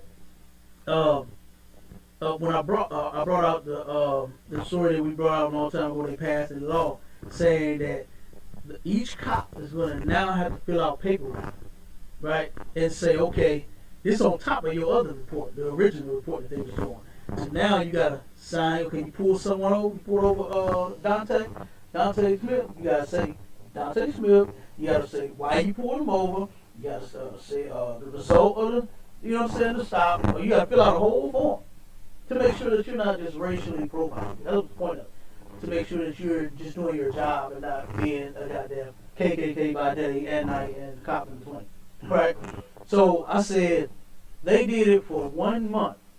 I said, all of those white police officers on that force broke the law. That's the law. I said, they broke the law right in the city where you stay at, sis. I said, what about them black people that drive around speeding? That's what she said. That was the answer to that. That was the answer. I said, wait a minute, hold on. Did I miss something? Did you answer yet? You know what I mean? I said, the white cops that broke the law by saying to hell with this goddamn law that you put in place, I'm not going to do it. F you. You fill out your own paperwork. I'm not doing it. You understand? Whatever the hell they said. And then they are breaking the law. And her response to that is, what about black people that drive around here and speed? Black folks shouldn't be driving crazy. That was the answer to that. Go ahead, Word. That's a lot of people. I always find it funny how the first thing we start doing, our people start doing, is when we start to point out the atrocities of the police, they start to say, well what about the black boys out here running around selling drugs? Right. So let me get this right. You're going to say that we should hold the police, the people who are supposed to enforce the law, the upstanding citizens, who are supposed to protect and serve the community. We're supposed to hold them to the same standard as the Christians. And look, what about this other gang? This technology that these police are not actually there to protect the community. They are a gang. Yeah. Oh, they the most deadliest gang out there. Yeah, right. They the most deadliest gang out there. Point out the fact that no, these cops are gang members, but then you compare them to other gang members when you bring up the atrocities. Mm-hmm. Right. Yeah. So you're talking yourself into Yeah. Yeah. And then look, when I brought it up, I said, no, I said, hold on. I said, let's not just slide over that like that. Let's answer that. And when I said it again, she said, what about these black boys selling drugs and all this? And I said, wait a minute. I said, how did you even get drugs to begin with? I said, how did drugs get into the black community? This is not nothing that black men just decided on. You know, I'll sell dope. You understand? That's not what happened, right? And in the lecture that we did, most drugs, you understand? We turn around and put the face, the name with the person that even tested the dope. You understand? That was tested it and put it out there and said, you know what? Okay, this is good dope now. They tested it on the rats first, and then they gave it to the black rats. They said, you know what? Get in this. This get them. This get them. You know what I mean? Go ahead, get them. It's like her trying to bring up black people, you basically trying to justify the wrongdoing of the cops by throwing your own people under the bus. They're the root of the problem. You just touching the tip of the iceberg, the whole root of it. Who do you think they learned it from? And then she just kept going. We just kept bringing up stuff. She just kept going, black people, black people, black people. You know, so I bring up white people, she bring up black people, right? And then I turned around, I said, you don't want white people to be held accountable, huh? I said, you love white people, don't you? Her answer to that one, I don't like nobody. Right? Oh, you know she do. You know she do. And then I said, sis, you actually love white people. You have made God, white people your God. She said, no. God is my white man. So you know what she's saying. The white man is God. The white man is her God. I said, thank you for being honest for once. You know what I'm saying? She said, God is my white man. Straight up. I was like, boy, this right here, this conversation, this is terrible. You know what I mean? And I mean, that sister was dead set on black people, black people, black people. I even brought up, I said, them sons of yours that you got, you know, I said, he put, said crime and drugs and all that stuff in the neighborhood to get your sons caught up. You understand? All us, she said, I don't care what black people, I don't care about that. I don't care about drugs. I don't use drugs. I don't care about that. I go to work and then I come home. That's all I worry about, food in my house. I said, see, that's the problem. Black people so damn selfish. I love your sons like they my own. You understand? I love you like you my own. She ain't my woman. She ain't nothing to me. You know, she's just a sister. But I care about what happened to you. And that's Christianity all day long. It's what we see our people. We don't even give a damn. You know what I'm saying? For me to know that the plan, this young man right here, the plan for him is to be a criminal. You know what I'm saying? And go to jail, juvenile jail, and all that. You know what I'm saying? Go start at small first. Then you go to the big one. Right? Then you go to the big house. I know that's the plan for him. And I'm sticking with Commander Junior Hunter, so we can turn around and we're gonna let that happen. Right. You understand? We're gonna turn around and if our other brothers and sisters and the youngers would just come on in here, you understand? We're gonna fix y'all too. But that's our people that's in the world problem. Christianity is extremely selfish. They only care about who in their house. Now once your sons start using drugs or selling drugs, then you gonna care. Then you go turn now when the cop pull your son over and harass him. You understand? Then it's gonna be a problem. Now not white. What that man say? That man that was talking to me, he said they the devil. Oh yeah, they the devil. You gonna change your mind about God being your white man then? You know what I mean? Go ahead, where you at?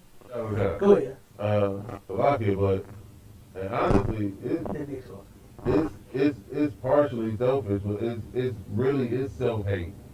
You hate yourself, so you hate everything that looks like you. Right? You've been taught in Christianity that white is right. Right. That's what's divine. That's what's sacred. You hate you and everything that looks like you. So it's easy to hate the people. It's easy to raise your daughter to be a whore, right? Your son to be a homosexual. When you hate yourself in the first place. It's easy to keep these systems in place, especially from our enemies, because we hate ourselves. So we fulfill a self-destructive cycle, and then we instill that into our kids. Our kids hate themselves. Our kids grow with low self-esteem. Yeah. And again, it goes right back to the mental health issue that the Christian church has been putting on our people. We don't even know how to appreciate ourselves. You know, if a black man knew how to stand up and be a man, he would be in the ISCPK. Because that's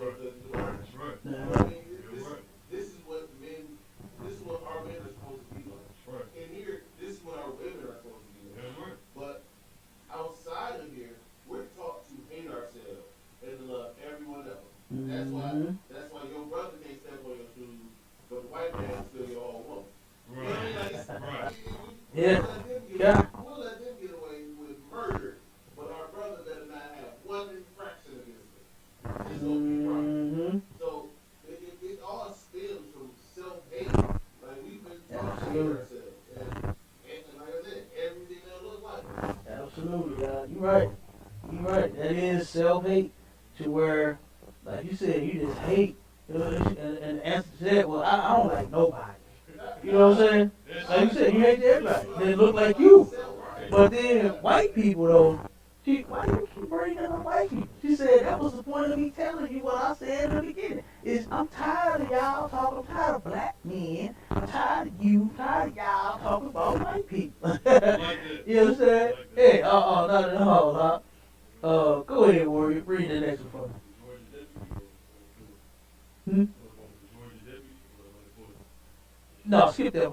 Unemployment. Extra unemployment. Millions receiving benefits could owe surprising taxes. There it is again. You understand? You put the tax returns finna start getting confiscated. They gonna turn around, you gonna file your tax. You think you finna buy you a whip? You think you finna get you some new furniture? You think you finna get you some new clothes? You understand? You already went through hell last year. Good night. You lost your job. You lost your whole damn income, man. What are you providing for yourself and your family? Due to the COVID-19. The government don't give a damn. Our oppressor could care less. He could give two F's. You understand? About what happens to the black and Hispanic people, man. He could care less. To where, guess what? The poor of our people is going to be the ones that really needed that goddamn money. Right. You understand? The ones living paycheck to paycheck. They ain't got no good damn jobs, man. You understand? They ain't have no savings put away. Right. They ain't have no checking account. They got a damn, what's the damn card, Doc?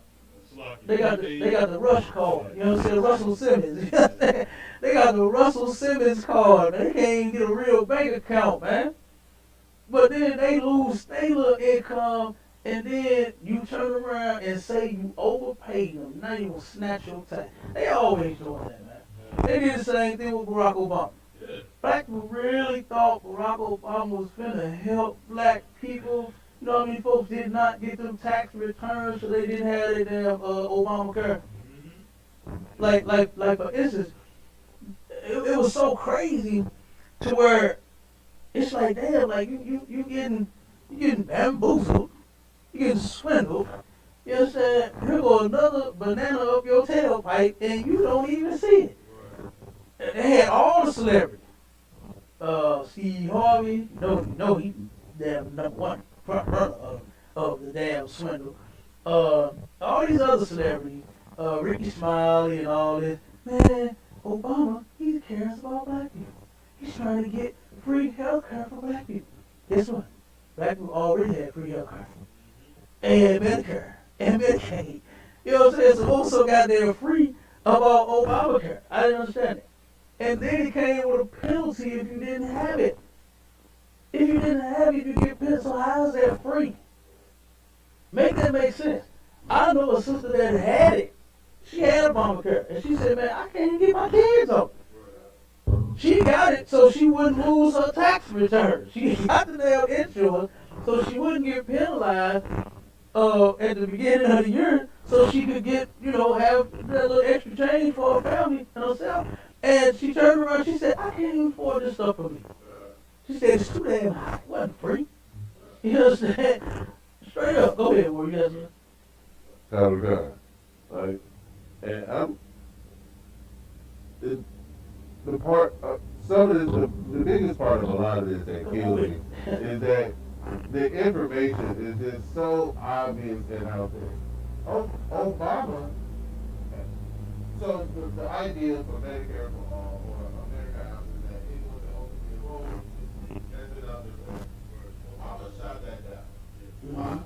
Obama's largest donor was the pharmaceutical company. His Obamacare made it so that you have to have their product. You have to purchase their product or there's a penalty. That was not for you. That's to retain this donor. He doesn't care about you.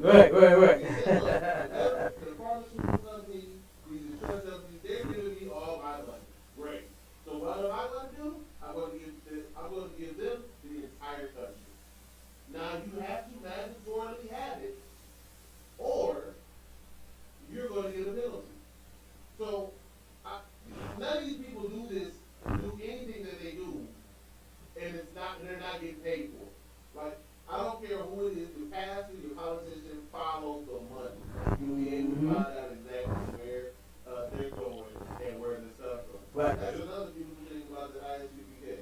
The ISBPK was at the same damn thing since 1969. Mm-hmm. Yeah, right. The manager behind it held it down and kept it the exact same way it was living. Yeah, right. When he took over, what General Muhammad said the other night, he was changing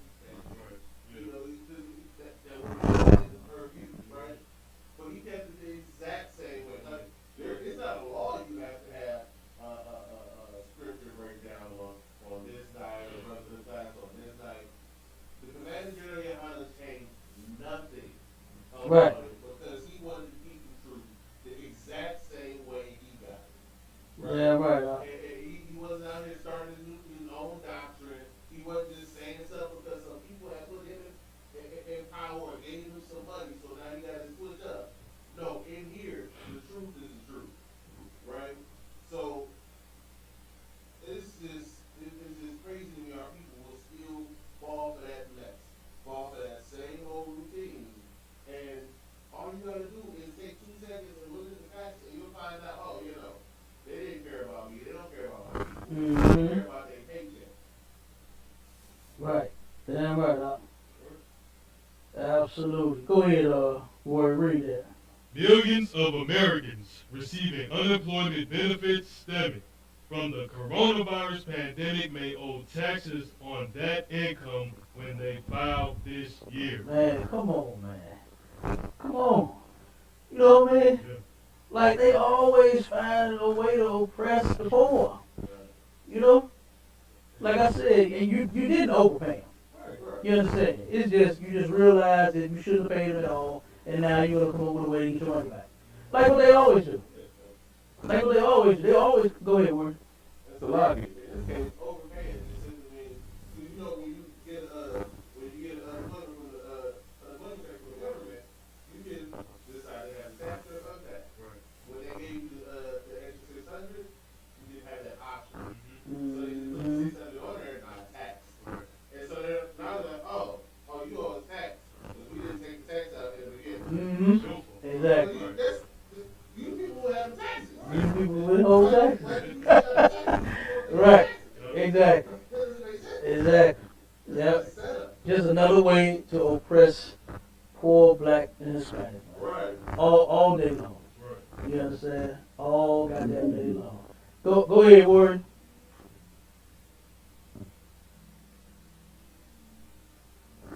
I was just gonna bring out that what y'all said is so heavy, and when we say this is given to oppress the poor, this is the poor of the poor, though. Right. You know what I'm saying? This is what this is about, because they can go after those people who are leaders.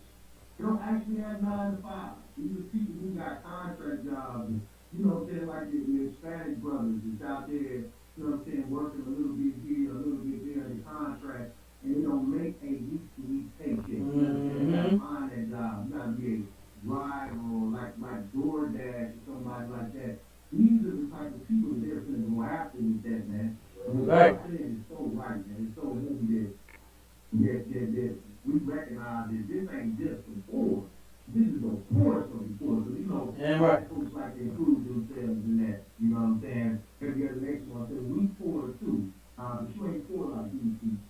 Right. People are beat down even when they have worked honestly, you know what I'm saying, in America. They have done what they could do with the skills that they had to help America survive. And here you are about to crack that whip over their backs again. God. That's all I want to say. God, that right, Warren. And guess what? I remember when I was in the world, I knew something was wrong with, the stuff that I was hearing. Like for instance, how he played a lot of people, like you said, Q, how you turn around and you honestly work for this place, right? And then you work your heart off, right? You work your butt off. And then they turned around and started robbing people out of their 401k. You know what I mean?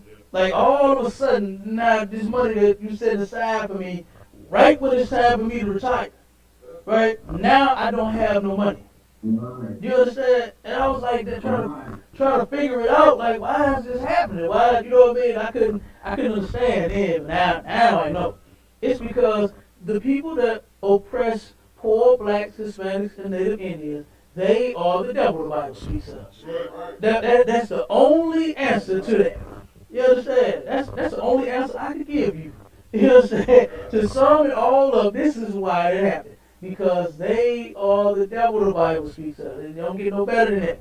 And then, but once we turn around and realize that they are, then we can start doing something. We can get away from them. We can get away from them and come together. You know what I mean? Like, we all oppressed, being oppressed here in this place together. We should definitely not be against one another.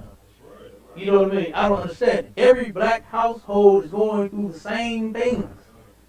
And then we still find ways, like that sister said, you know what? I just go to work and I come home. I don't worry about nothing else. Me, I'm worried about my people. You understand? I hate watching them die out there. I hate seeing my people smoke weed. You dying. I hate seeing my sisters out on the stroll. You're dying.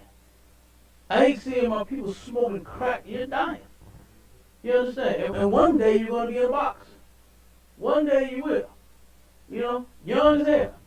You know? Or even old. Go ahead, Word. And what you're saying is crazy, and because I'm gonna tell you, knowing that the white net is the devil that the Bible speaks of, it will save your life alone. Just that Right. alone. Right. Knowing that. Because after I found that out in Command Junior High, I'm telling you, I was able to put my guard up. You understand? Damn right. Damn right, huh? And who are my people? My people are the ones he is seeking to devour. Because it says, like the scripture says, he roamed out just when he made devour. And that means where to get. And therefore, I know who to love. I know who should get my compassion, who should get my forgiveness, who should get my honor, my respect. Right. Those are my own people, man. And this is what we fail to realize. And this is what keeps us from loving each other, because the scripture says you can't love two masters and serve two masters. If you don't love one and hate the other. Damn right, huh? And this is why our people hate each other, because they refuse to believe that the white man is the devil of the Bible speaks of. Damn right. Damn right, huh? And that is a problem. And that's why we are dying more and more and more in this place. Because we just refuse to believe that. You know, like the sister said, she said, the white man, she said, God is my white man. And man, I know her and others like her really thought that they was coming up against me, saying something that really like crushed me. But it just showed how destroyed she is. You understand? To say that God is her white man. Like, how you even put them two together? The white man don't even act like he's a righteous God. You know what I'm saying? Since you want to put him in that category, you want to say he's God, he's right. You know, you look up to your God, so right? Your God's supposed to take care of you, right? Your God's supposed to, do things in your life to say that, hey, it's my God right here. You understand? And he does nothing but, and this ain't no secret. This ain't nothing that nobody is, we going around whispering in people's ears, hey man, no white man is the devil. You saw it on the news before you came to even say anything. You've been living it before you even met me, and I told you that.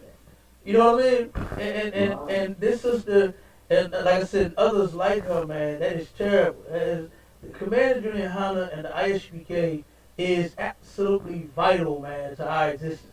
You understand? This brotherhood, this truth is the goddamn vaccine that you should be worried about getting plugged with every day. You understand? You should be worried about getting, what they call jabs, you know what I'm saying? You should be worried about getting jabbed and jabbed and jabbed every day in class with this vaccine. You understand? Because this one worked. Like Q said, like Officer Q said, he was able to put his guards up. You understand? We was the world, we had them down. You know what I mean? We was the world, had them down. We didn't think, we seeing what white people doing, but we keep the guards down, man. That was them. You know, I don't even do stuff like that. See, when I get pulled over, I don't even argue with the police. I just turn around and just give them my stuff. You know what I'm saying? But you'll turn around and you'll make an excuse for him. You'll make an excuse to say, well, that brother got killed because he's arguing with the police. Who don't argue with the police? White people argue with the police and nothing happens to them. White people argue with them, kick them, fight them, bite them, scratch them. I seen the video, man, of a white boy, man, he went damn Hulk Hogan on two cops, two white cops in a jacket in the box. He turned, you know how white people, they love wrestling, right? And he turned around, the cops is on him, they just grabbed him, they ain't punching him, they ain't hitting him. You understand? He fighting the hell out of the cops. He beating the hell out of their jaws and upside their head. And he turned, the cops steady trying to grab him, you know, steady trying to grab him. They finally had got him and had him, and then he turned around, oh, you know, Hulk Hogan move, man, flipped him, and you know what I'm saying? But they just broke the soda machine, knocked down a couple of tacos, and kept whooping their ass all the way outside the goddamn Taco Bell lot. You know what I'm saying? And they not once they pull out their taser, they pull out their flat stick, you understand? That flapjack, you understand? They ain't got nightsticks no more. It's a flapjack, right? Yeah, that's a flapjack, right? They would call it, or a flap stick, whatever the hell they call it. You know what I'm talking about? The one that they pull out and be small at first, and they turn around, bust you inside your head and be gone. You know what I'm saying? And they turn around and hit, right. They ain't pull out no gun. They ain't pull out no gun. But then the black man, that brother, where was he at? Was it Washington or Baltimore where he had his phone? He had his phone. He had a cell phone. Cop trying to stop the man, and he had a phone. And the cop thought that was a gun. It said gun and shot him. But he had his phone on. He had a light on. The damn phone is. This don't look like no gun to me in the daylight or in the dark. Now, if you got something in your hand, now you can't hold it in a way to where you try to act like you got a gun. Now, if I see you doing like this, I am going to be cautious of you. Right? I ain't going to shoot you yet. You understand? Because I'm not, you know, and then you train. You understand? You train by the military. Police officers get military training. They don't train like, you know, like they used to do back in the old movies where they black, white, where the cop be twirling his stick around and chewing bubble gum and shit. You understand? That ain't how cops get trained. Cops go to military bases and get trained like that. The police training academy, they get this military training in there. Not a flapstick and bubble gum turn around and say, hey, you got your license and registration? No. They train how to murder in there. You understand? Go ahead, Word. I couldn't find where the one where he was holding the cell phone and got shot because the cop that was there. I did find the one where he was holding the sandwich. And they That too. That might be the one. Okay, no, that ain't the one. The brother, they actually, cause I read this article too after that, where the brother, I don't know if y'all remember, he went to a town hall meeting and stood up all on the podium and everything, and was dancing and stuff for his brother. You know what I'm saying? You know, man, I can't think of where that happened at, but I believe he was in his grandmother's backyard. And he had a cell phone. And he got shot, and the police shot him. But yeah, that's even worse, a damn sandwich. You know what I'm saying? Wheat bread don't look like a gun to me. Wheat bread don't look like a 9mm to me. White bread don't look like a 38 special to me. Go ahead, Word. Yeah. No, I was just going to say, I mean, he got a little bit of knowledge. It was the caretaker for that kid that had the mental issues, head in the air, and they shoot him. He has nothing. Right. And then they asked the cop, why did you shoot him anyway? He said, he don't know. He don't know. God, yeah, shot the doctor. That brother was a doctor. That brother was a doctor and got shot. Yeah. Almost killed the man. Go ahead, Word. Huh? Oh, it was in Columbus too? That the sandwich and the phone? The sandwich and the cell phone in the same place. Good damn right. They are the devil. What a lot of people don't realize, or don't understand, especially because Go ahead, give me the next story. the North, the Columbus, Ohio is the birthplace of the neo-Nazi party in America. Mm-hmm. Just in case y'all, if you don't know. Yeah. Like I'm from Ohio, we know that as a fact. Absolutely. The birthplace of the neo-Nazi party. So the fact that the Columbus cop would shoot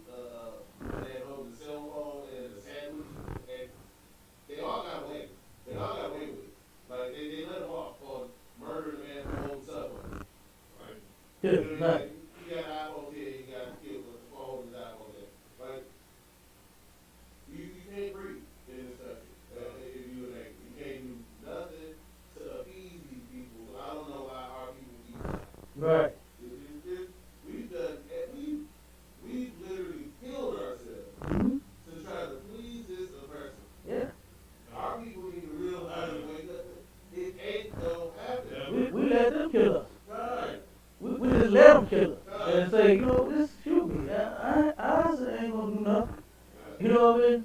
Yeah, and that don't even work. That don't even work. Shows how jacked up you are. Let's get the last two articles word. Millions of Americans could lose. Look,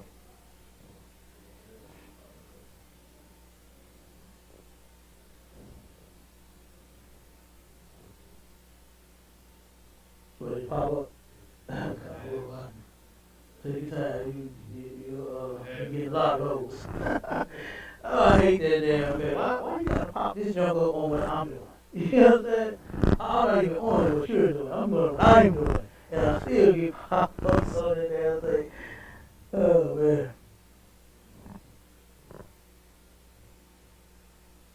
millions of Americans could lose their homes despite President Biden eviction moratorium order. Wait a minute. I thought the white man and the first black woman is coming together to make a difference. Right? But guess what? Poor black people still gonna get set out. Poor Hispanic people and Native Indian people still gonna lose their home, man. You understand? And that's who the state is not going to pertain to. Right? The state for you not to lose your home, guess what? It ain't gonna pertain to you, black man, Hispanic man, Native Indian man. They coming for you. Alright? We got another article that's gonna show you. Go ahead. About 1/3 of all Americans, roughly 107 million people, are renters. Nearly 40 million have been protected by some form of an eviction moratorium since the onset of the COVID-19 pandemic. Mm-hmm.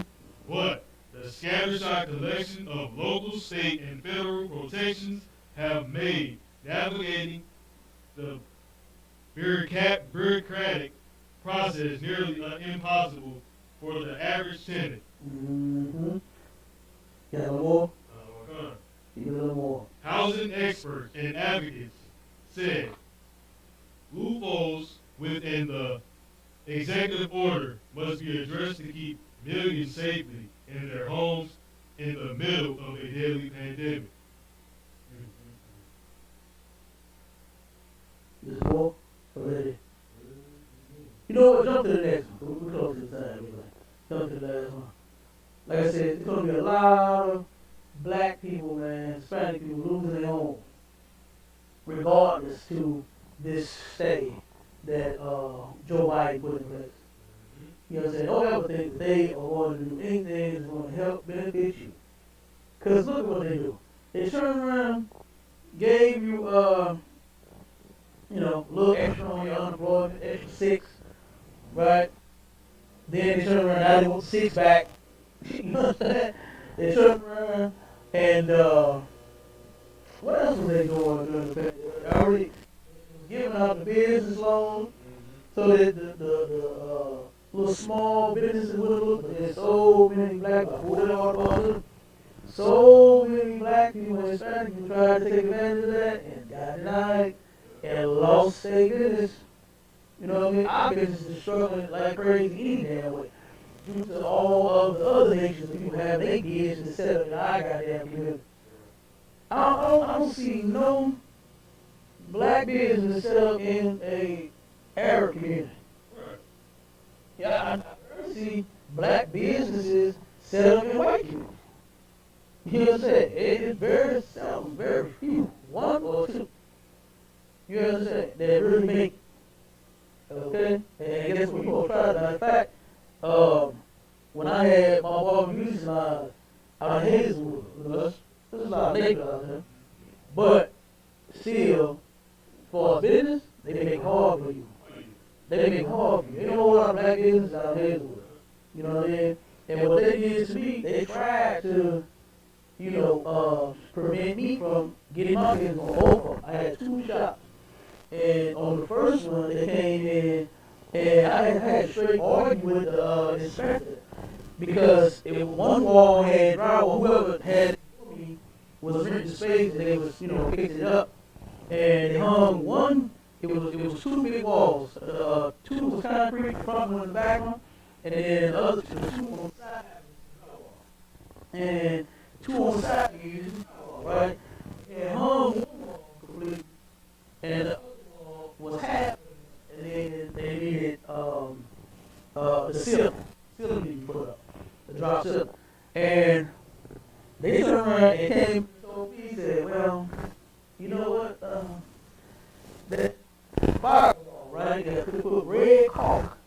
at the front of it's a special call fire that happened in your space.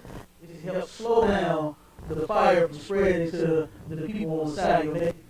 And the next building over, right? And so one floor had fire call, the other one didn't. I needed to match the fire call on this wall, that wall. I said, how the hell am I gonna match that? How do you know what's up there? You don't even know what they put. You know it's fire call because it's red, but you don't even have a way of. I said, well, I gotta have a figure out which two calls. Like, well, how do you straight off me and inspectors argue? That's what they came with on one. But I turned around and got back and said it was something to make it. Then when I go to the other, right? Around and they made me go and get a sketch. I had to go and hire a goddamn architect to show how I'm gonna lay out the building. I had to pay an architect. I couldn't just go in and just put together a beauty design, right? To where walls got sinks, hair sinks, stations, lights, and all that. I couldn't do that. I had to go and pay for actual specs, right? Those things cost a lot of money, right? And they know, they don't make it money. They don't make it, they got a whole lot of it now, right? So I went and did that, took the specs. Do you know what they did with my project? Delayed it by 6 months. The goddamn devil, and when I turned it, I'm steady calling, going down there,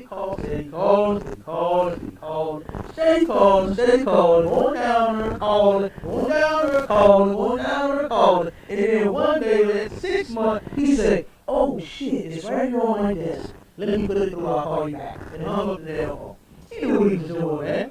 You understand? You know, the average person ain't got no months. You understand? To be stalled in no project. You see what I'm saying?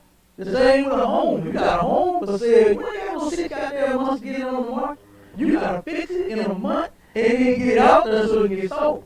You understand? Because the more it's hit, you lost money. Right? So they knew what they was doing. They did that, thinking that they was gonna, shut me down. But of course, you know what I'm saying, I ended up pushing that thing through still. You know what I mean? That's how they do us. All over this place. Go ahead, Word.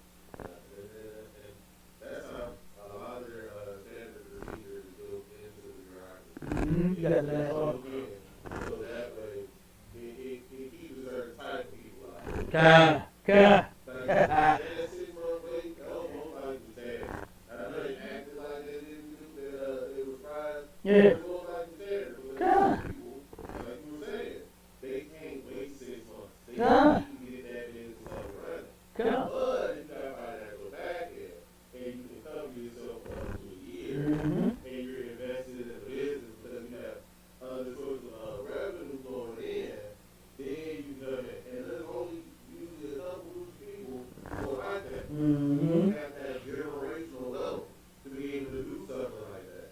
So they knew what they were doing. They didn't think it was party when they were doing that. That's how we just, not having to be able to have businesses in our own.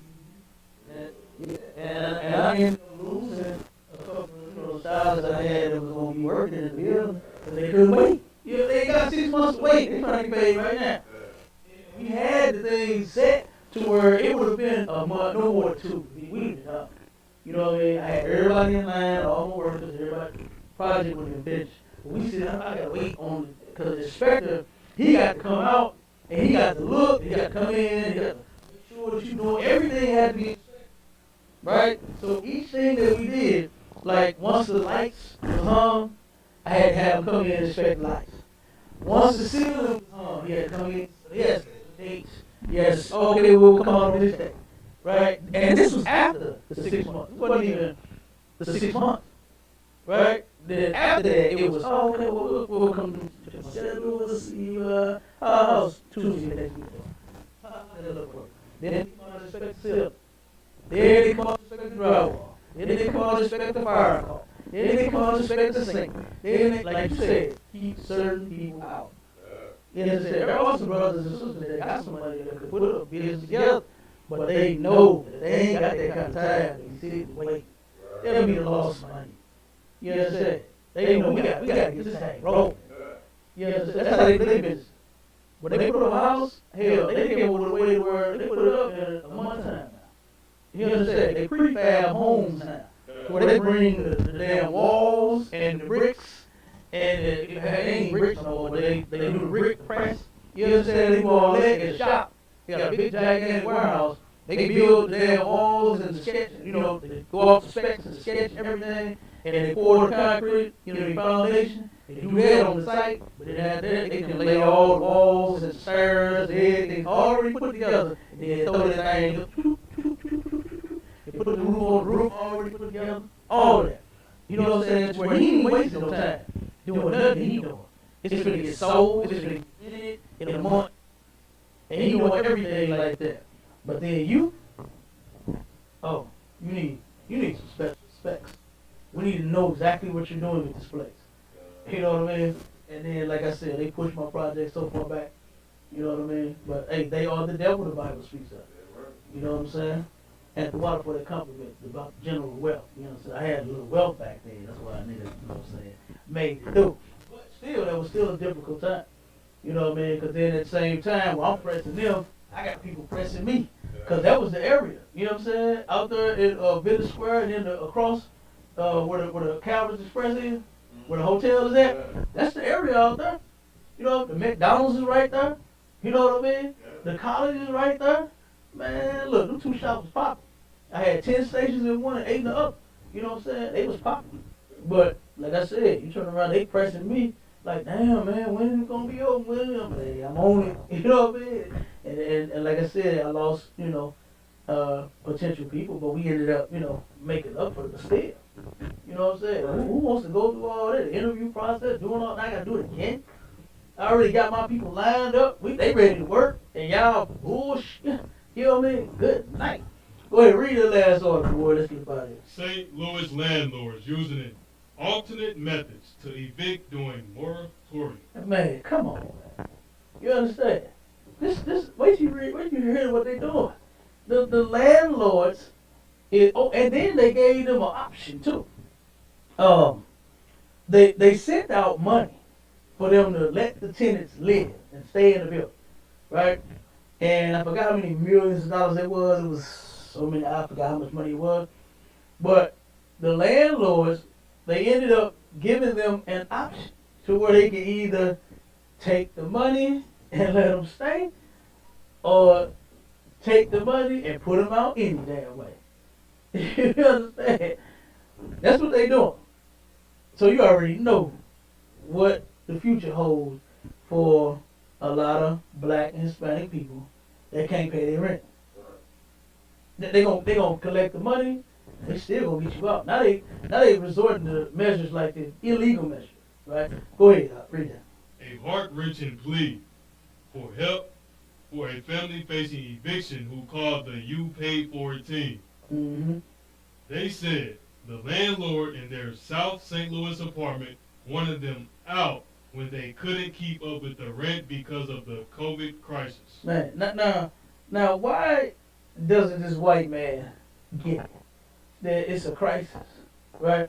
Nobody has any money for real right now. You understand? I'm pretty sure you can't pay the mortgage on your bill. You understand? Because guess what? Your tenants ain't paying. Because they don't have a job. So everybody is going through something. Shalom, words. You understand? So everybody is going through something right now. Right? A lot of people losing their jobs. You know, hours have been cut back. You know, I don't even see how a lot of these places even still open. With having to reduce the amount of traffic to 25%. Like how you running a business on 25%? That's terrible. You know what I mean? But keep reading up. The landlord couldn't just throw them out because of the city's eviction moratorium. Mm-hmm. Autumn Perry says he came into their unit and took away all of their belongings. Man, the damn landlord just went in there and cleaned their place out, man. Like, come on now. The white man is the devil. Yeah, right. Okay? He is the devil. Oh, you can't pay your rent. And he turns around, and this is a result of his actions. To where, guess what? Other devils just come into your place and set you completely out. Take your things and throw them away. Like, you ain't evicted yet. You supposed to go through the process in 90 days. You know what I'm saying? Or for 30 days, and then it's another 60 days for them to turn around and actually put you out in court, and then they turn around and, then they throw you out. Go ahead, Warren. That's a lot here. See, this is why we keep telling our people that this so-called white man ain't no different than any other white man. Right. How many times we read that story, that book, where it says, tell the children our story, the one with Pat Malfoy's family in. That's exactly what the landlord, what they were sharecropping did. Mm-hmm. They didn't want to go out the day that he wanted them to work, so he waited until the men were gone, walked in the house and started grabbing all of the clothes while the women were there and started taking the clothes out of the house. And saying, this is mine anyway. It's the same spirit on this Edomite as it's always been. Right. Just because they put a little nice smile on it for you, they're the same ones that had you with chains on their plantations, and they will never forget it. And they never want you to forget it. Like you said, that's why you put like the slave rule, right? They want you to understand your place. They want you not to buck, and whenever they got something to say, or whatever they want to tell you, You call them. God. do. Damn right, Doc. Damn right. Yep. Was that it? Yeah, most of that correct. Go ahead, brother. They claim he even cut their electricity. Now Perry and his fiance are staying in a cold apartment with no belongings. Man, what does man do with their stuff? You know what I mean? What did this goddamn criminal do with their stuff, man? You can't go and turn around and steal people's belongings because they ain't paid you rent. You can't do that. And then you turn off the damn electric. You try to, like what they do with a fire, try to run you out. You know what I mean? Take all your belongings away, throw it in the trash. I'm sure that's what you did with it. You understand? Because you ain't paid months and months in rent because you ain't got no job. You ain't got no job. And then turn around and go and turn off the damn, probably pull the meter. You understand? Probably pull the goddamn meter so that, guess what, ain't no power going on in here. You know, that's disgusting, man. That's disturbing. This is the type of place that we living in. And if you think you're going to turn around and get ahead by voting, by marching, by going to church, you understand, by joining their religions and their round tables, you are sadly goddamn mistaken. The one place that you better be running if you are black, Hispanic, and Native Indian is to the ISHP under the Commander Junior Honor. And with that, Shalom Israel, we gone, man. Go. Real quick, if I may. Go ahead, Warren.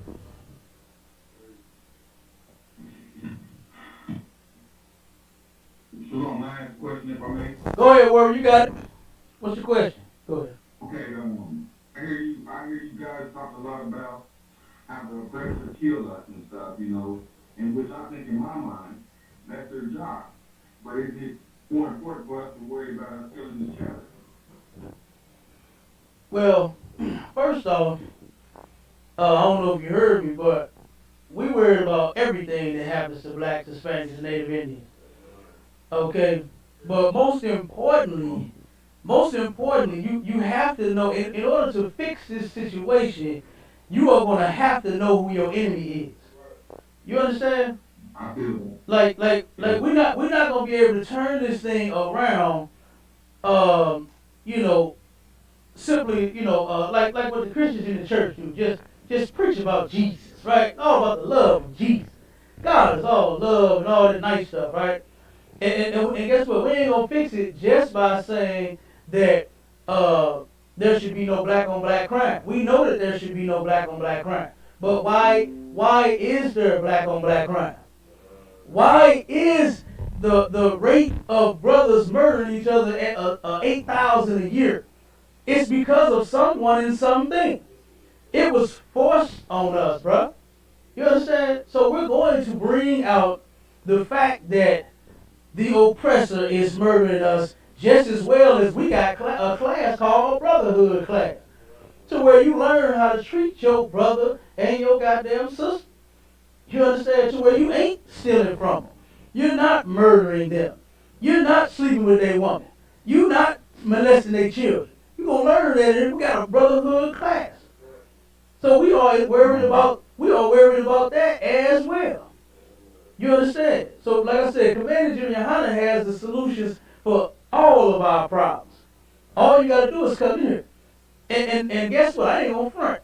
The most sweetest words that I ever heard in my life was that the white man was the devil the Bible speaks of. When I heard that, I said, damn, somebody think like I do. You understand? Like, damn, because I was thinking it, but I was a Christian in my mind and I wouldn't say it. But now I'm like, damn, it's actually some men with kahunas big enough to say it. Them the men I'm rolling with right there. You understand? Because they are actually doing what I was thinking all along. They saying it and doing it. You understand? But our people have to be taught that we have a common enemy. You understand? And those people, yes, they work day and night to murder and oppress us. This is all day. They don't take no breaks. They not getting sleep like you is so you can get up, get to work the next day. They woke while you sleep, trying to figure out how to oppress you. Who they gonna murder next? Who gonna walk across the street? Who gonna come from the store with some Skittles? Who gonna be in a goddamn park playing with a toy gun? Who gonna be driving from one city to another and get pulled over and then never make it home?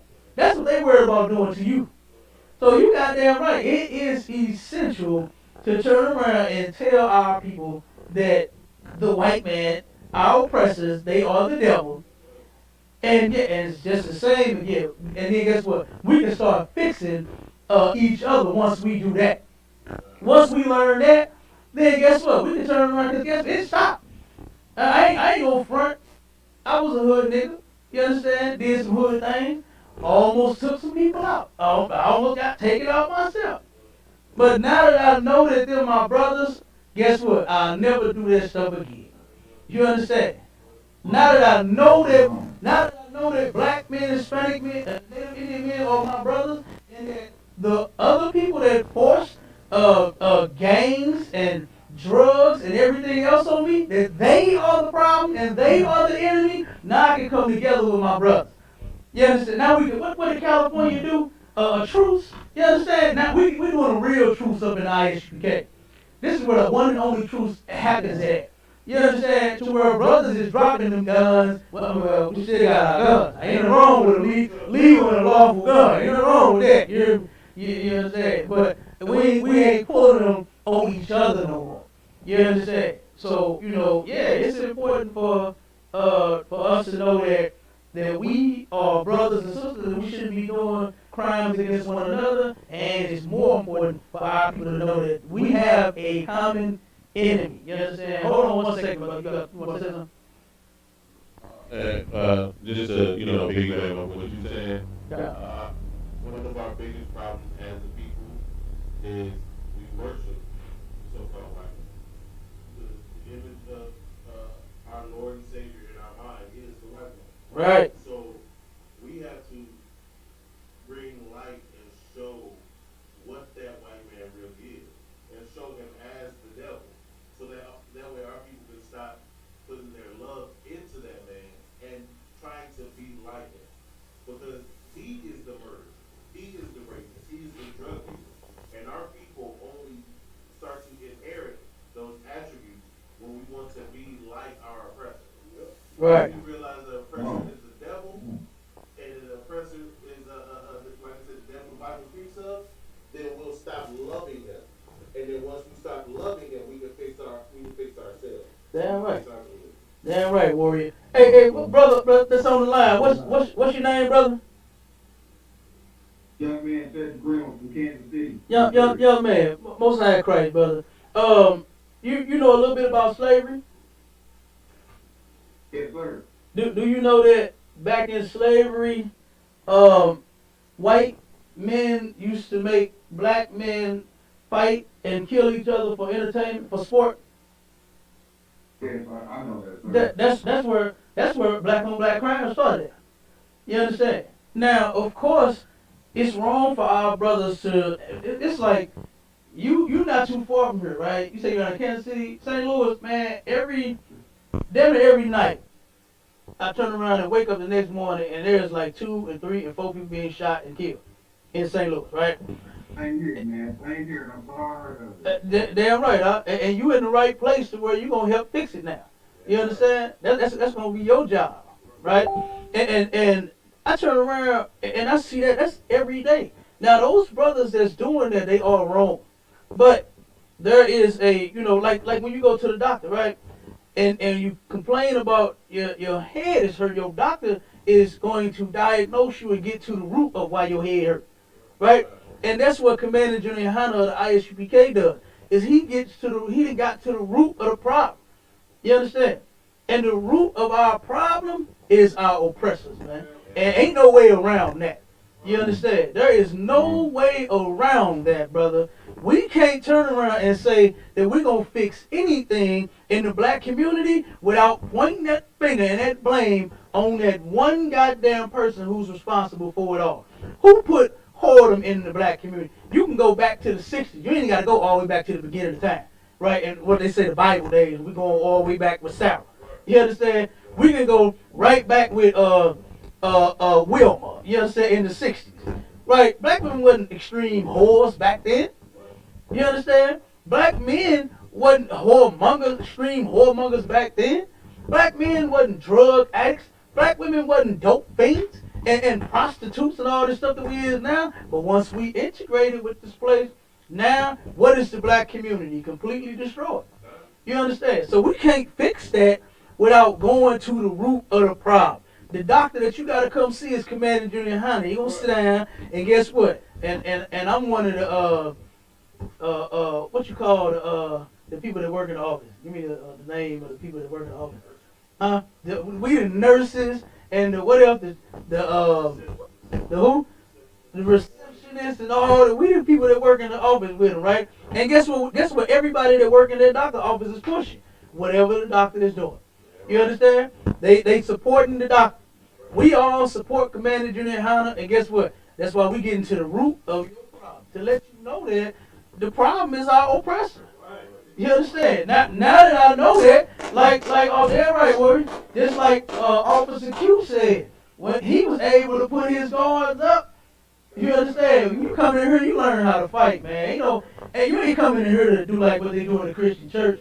And go to Sunday and give a lying testimony every goddamn week, talking about how good Jesus has been to you, how good your life has been now. Since you gave your life to Christ, it had all changed and got better. You understand? That ain't what the Bible says. The Bible says, prepare thy soul for temptation when you come to serve the Lord. You understand? It's going to be some rough times. But like I said, we all supporting the doctor in here, man. We supporting Commander Junior Hunter, and like Officer Cabal has said, he ain't switched up nothing, he ain't changed nothing, he kept it all the same, unadulterated, and we doing the same thing, man, because that's the only thing that's gonna fix our people. If you turn around, and that's just like Kool-Aid, right? People put like 2, 3, 4 cups of sugar in their Kool-Aid, right, to make it real sweet. But when they give it to their child, they do what? They dilute it, right? They take away its potency. You can't do that with the truth. You understand? The truth has to be always strong and going on every day, all day. You understand? We ain't coming up with no new vaccine. This is the same vaccine in the ISUPK. You understand? You got damn right it works. You know what I'm saying? But I just want to tell you that, brother. And you in class down there up under Q? Quinaya? All right, both sides of Christ, brother. Give a brother a hand, man. You understand? Yeah, right. You're in the right place. That's an excellent brother, man. That's my brother. You hear me? Yeah. That's my brother. He's actually like a family member to me. He brought me in. Oh, yeah, both sides of Christ. He is family. Ain't something like we family. You understand? We family. That's my little brother. the Lord saw him fit to even name him after me. You understand? My big brother, my little brother named after his big brother. You understand? I'm fucking with you. Yeah, but go ahead, Warren. But just to add on to what y'all saying, because of course, everything is pretty bad and heavy, man. The one thing that we don't have to understand is that the devil, when it is the white man, it will read this for the death in our community down to the left. Damn right. Down to the left. The reason why peanuts don't like Ron is because of the white man. Damn The right. reason why Tanisha can't stand that sister that she calling the side piece of her man, and she can't wait to put a knife in her back, is because of the white man. Right. And when we say that, meaning this, we live under their culture in the way they live. Right. We live under their philosophies and ways of life and ways of thinking. You understand? If you knew that the Bible told a black man that if a man sinned against you, to give him 70, don't forgive him 7 times, but 70 times 7 times, then that means the Lord is telling you to forgive that man infinity. Right. And to always forgive that man. But in this world, in the Western world, and over here under these oppressors, hey man, the nigga can only cost you once. Right. Understand that? The nigga can only do this to you. Understand? And then after that, it's guns blazing. And over here, a nigga can't step on your shoes without being threatened with his life. You understand? So, of course, you gotta understand that the way that you think totally, the way that everybody on the outside of the ISUBK thinks is the way the white man has brought him and reared him in a way of thinking. And that's what destroys him. So when you say black on black crime, you're actually speaking on the white on black crime. Right. You understand? But you know, that's going to be more, we're going to bring that out more and more detail as you keep coming to these classes, how the things that plague our people actually derive from our oppressors. The more Damn you right. come to class, you're going to get more and more understanding. But the base principle you better remember in here is the white man is the devil as the Bible speaks. Damn right. Damn right. Damn right. You got any more questions, Hero? Young man, Yes, I'm here. Yes. you got any more questions? Nah, you basically hit it on the nose for me. Damn right, Warrior. What's So, that crazy? Before we get off, sir, I need, can you give me a breakdown on Acts 15 and 24 real quick? What? Acts what? 15, 24? Acts 15, verse 24. So of course, disgusting Israelites and Christians are trying to use this to say that Paul was saying that the Gentiles does not need to keep the statutes and the law. So of course, we know that is true, but I want to have a perfect understanding and breakdown of this scripture.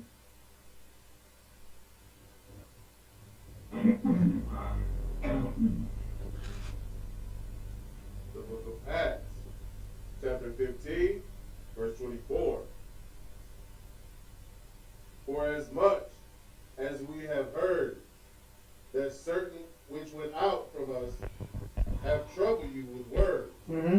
subverting your soul, say, ye must be circumcised and keep the law, Mm-hmm. to whom we gave no such commandment. Mm-hmm. Okay. Now, what was your question on that, Q? So Christians use that latter part, to whom we gave no such commandment, to say that Paul didn't tell us to keep the statutes, laws, and commandments. You understand? So they're trying to say that the Pharisees are the ones who told you to keep the statutes. Okay. So Well, this Christian got you. God. Go ahead, finish up, Asalaki. Go ahead.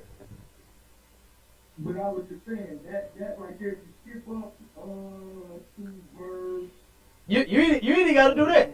You ain't got to skip up. You can stay right there. Okay. You can stay right there. Check it out. Okay, so when it says to subvert your soul, it says for as much as we have heard, right? Meaning this talk going around, right? We done heard what's happening. that certain which went out from us have troubled you with words. They went out, meaning what? What's that scripture in where it says they left the truth? They went out from us. In what's that? John, First John. First John. One second word.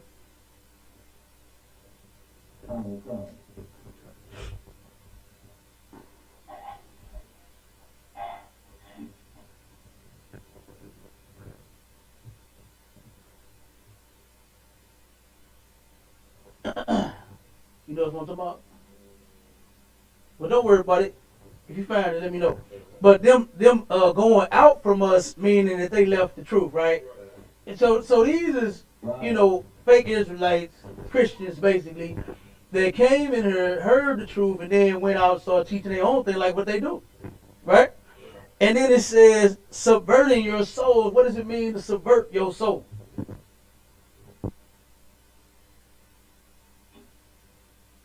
What? Okay, no sweat. It means to undermine authority, right?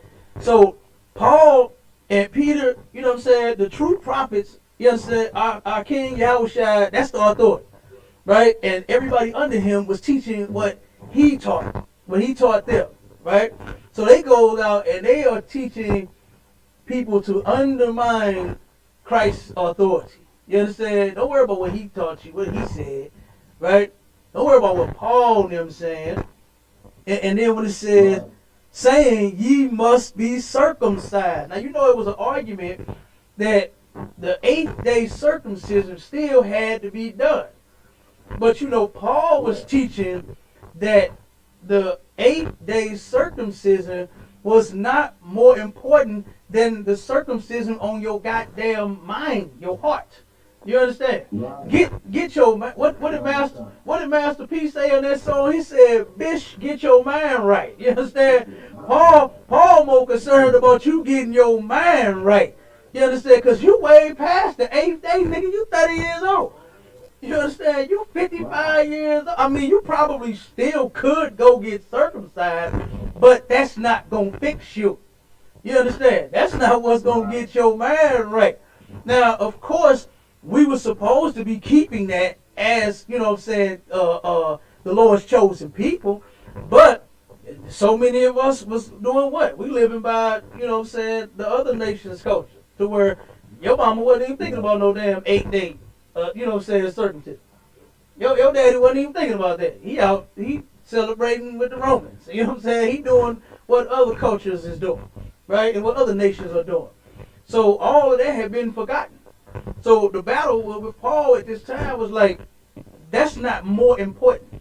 If you want to go get your rod circumcised, they probably can still do it. Just go check with your doctor in your hospital. But his argument was that your mind got to be right. Okay? That's the circumcision that you need to be worried about getting now.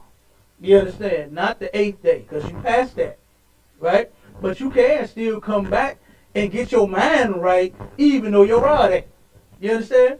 And so when it says that ye must be circumcised and keep the law, to whom we gave no such commandment, that was specifically talking about you being circumcised. Not to where you don't have to keep the law. You understand? This argument was about circumcision. That is a law. That is a law. Circumcision is a law. Right? And you must do it on the 8th day after your son is born. Okay? So, but the fake Israelite, as Paul is saying, that circumcision, you passed that. You can't do nothing about that. You on the 2,756 damn day. You understand? Of you being born. How the hell you gonna go and keep that law? You can't. You broke it already. Same as you eating pork. Because you ate a ham sandwich. You ate a pork chop. You ate bacon. The same as you being a homosexual or a lesbian. You can't do it. You understand? You broke it already. The same as you celebrating Christmas. The same as you selling drugs. The same as you smoking weed and crack and pill. You done broke them already. Right. So now it's time to get your mind right. Let's circumcise your mind. You understand? Let's fix all of that big stuff that you had going on and let's chop that off. You understand? All of the sin that you was committing. Not your rod. So that was specifically talking about that law. You understand? To where they were saying you must get circumcised according to the law. So and Paul never said that. Paul did not say that it's a must that you go and get circumcised. You understand? So go ahead, Ward. And specifically in the law, it says that every Israelite man should be circumcised on the 8th day. And if you were to purchase someone and bring them into your household, then they must be circumcised as well. The only, in the law, the only adults who were circumcised were non-Israelites. Every Israelite had to be circumcised on the 8th day. Therefore, as an adult, it is impossible to keep that law if you are past the 8th day. If you are a heathen, the law could be kept because you could be purchased and then circumcised when you're an adult. But as per the law, Israelites can only be circumcised on the 8th day. Yeah, absolutely. So you understand that ain't saying that and keep the law to whom we gave no such command. The whom he talking about is some fake Israelites. It's some Christians that's going around running off in their mouth. You understand? He was saying that they didn't give them no orders to say nothing. That's what he's talking about in the beginning. You understand? That's why I said you want to go back, you can stay right there. You know what I'm saying? You ain't have to go no further. It says it all right there. You see what I'm saying? It says, for as much as we have heard that certain which have went out from us have troubled you with words. Right? So you think you heard somebody. That's just like how they do now. You understand? They hear us say one thing, and then when they go to a yeshiva or a Yehuda, then they turn around and now they hear another thing. So they thinking that, oh, the ISUPK teaching that? No, we ain't. You understand? Commander Hannah ain't gave no commandment for a fake Israelite to go out and teach nothing on his own. You understand?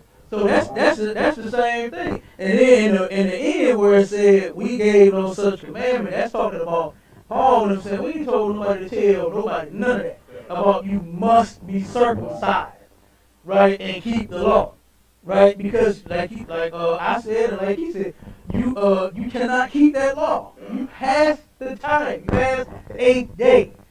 So it's ridiculous to say that you can keep it because you is 5,000 days past the 8th. You know what I'm saying? It's ridiculous. You know what I mean? So go ahead. Go ahead, yeah. The book of 1 John, chapter 2, verse 19. Mm-hmm. They went out from us. They did what? They went out from us. They went out from us. Keep going.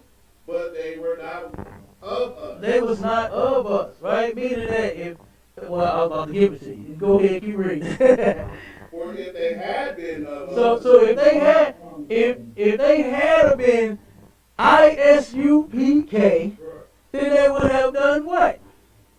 They would no doubt have continued with us. They would have no doubt saying it just like I'm saying. You understand? I ain't going on UPK till I die. You understand? I'm saying right here. Okay? I would have to be thrown out of the school to get up out of here. I ain't leaving on my own. I already know if I leave, I'm going to die. Straight up. But the scripture scared the hell out of me when it said that the second time is going to be worse with you than the first. That's scary. You understand? Oh, the hell I was going through the first time, think I want to go through more than that again? Hell no. You understand? So I'm saying right here. But they left. Keep on. But they went out that they might be manifest that they were not all of us. Okay, what they do with they false teachers is they try to show, that's what it means to make manifest. It's made clear. They try to show everybody that guess what, we're not with the truth, no, we're not with ISUPK no more. We ain't with them because they teach that you don't have to get circumcised, but guess what, we teach that you do. See, we teach this right here. You know what I'm saying? So guess what, that's all that is. You know what I mean? But yeah, they ain't talking about actually keeping the laws where no commandment was given, because you know that's a lie, because you can go to the front of the book and find all of the damn commandments. You understand? It constantly says from the front to the back of the book, keep the commandments. So you know some commandments were given Because it says it. In order to say keep the commandments, I mean the commandments were given at some point. You understand? So, like I said, that's how you know that right there ain't talking about all the law. That's just talking about the circumcision, the law of circumcision. Okay? So that's it on that word.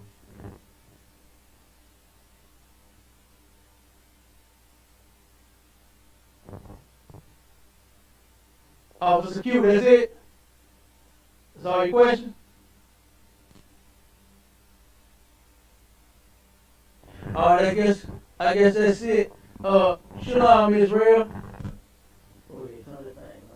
Oh, I got this.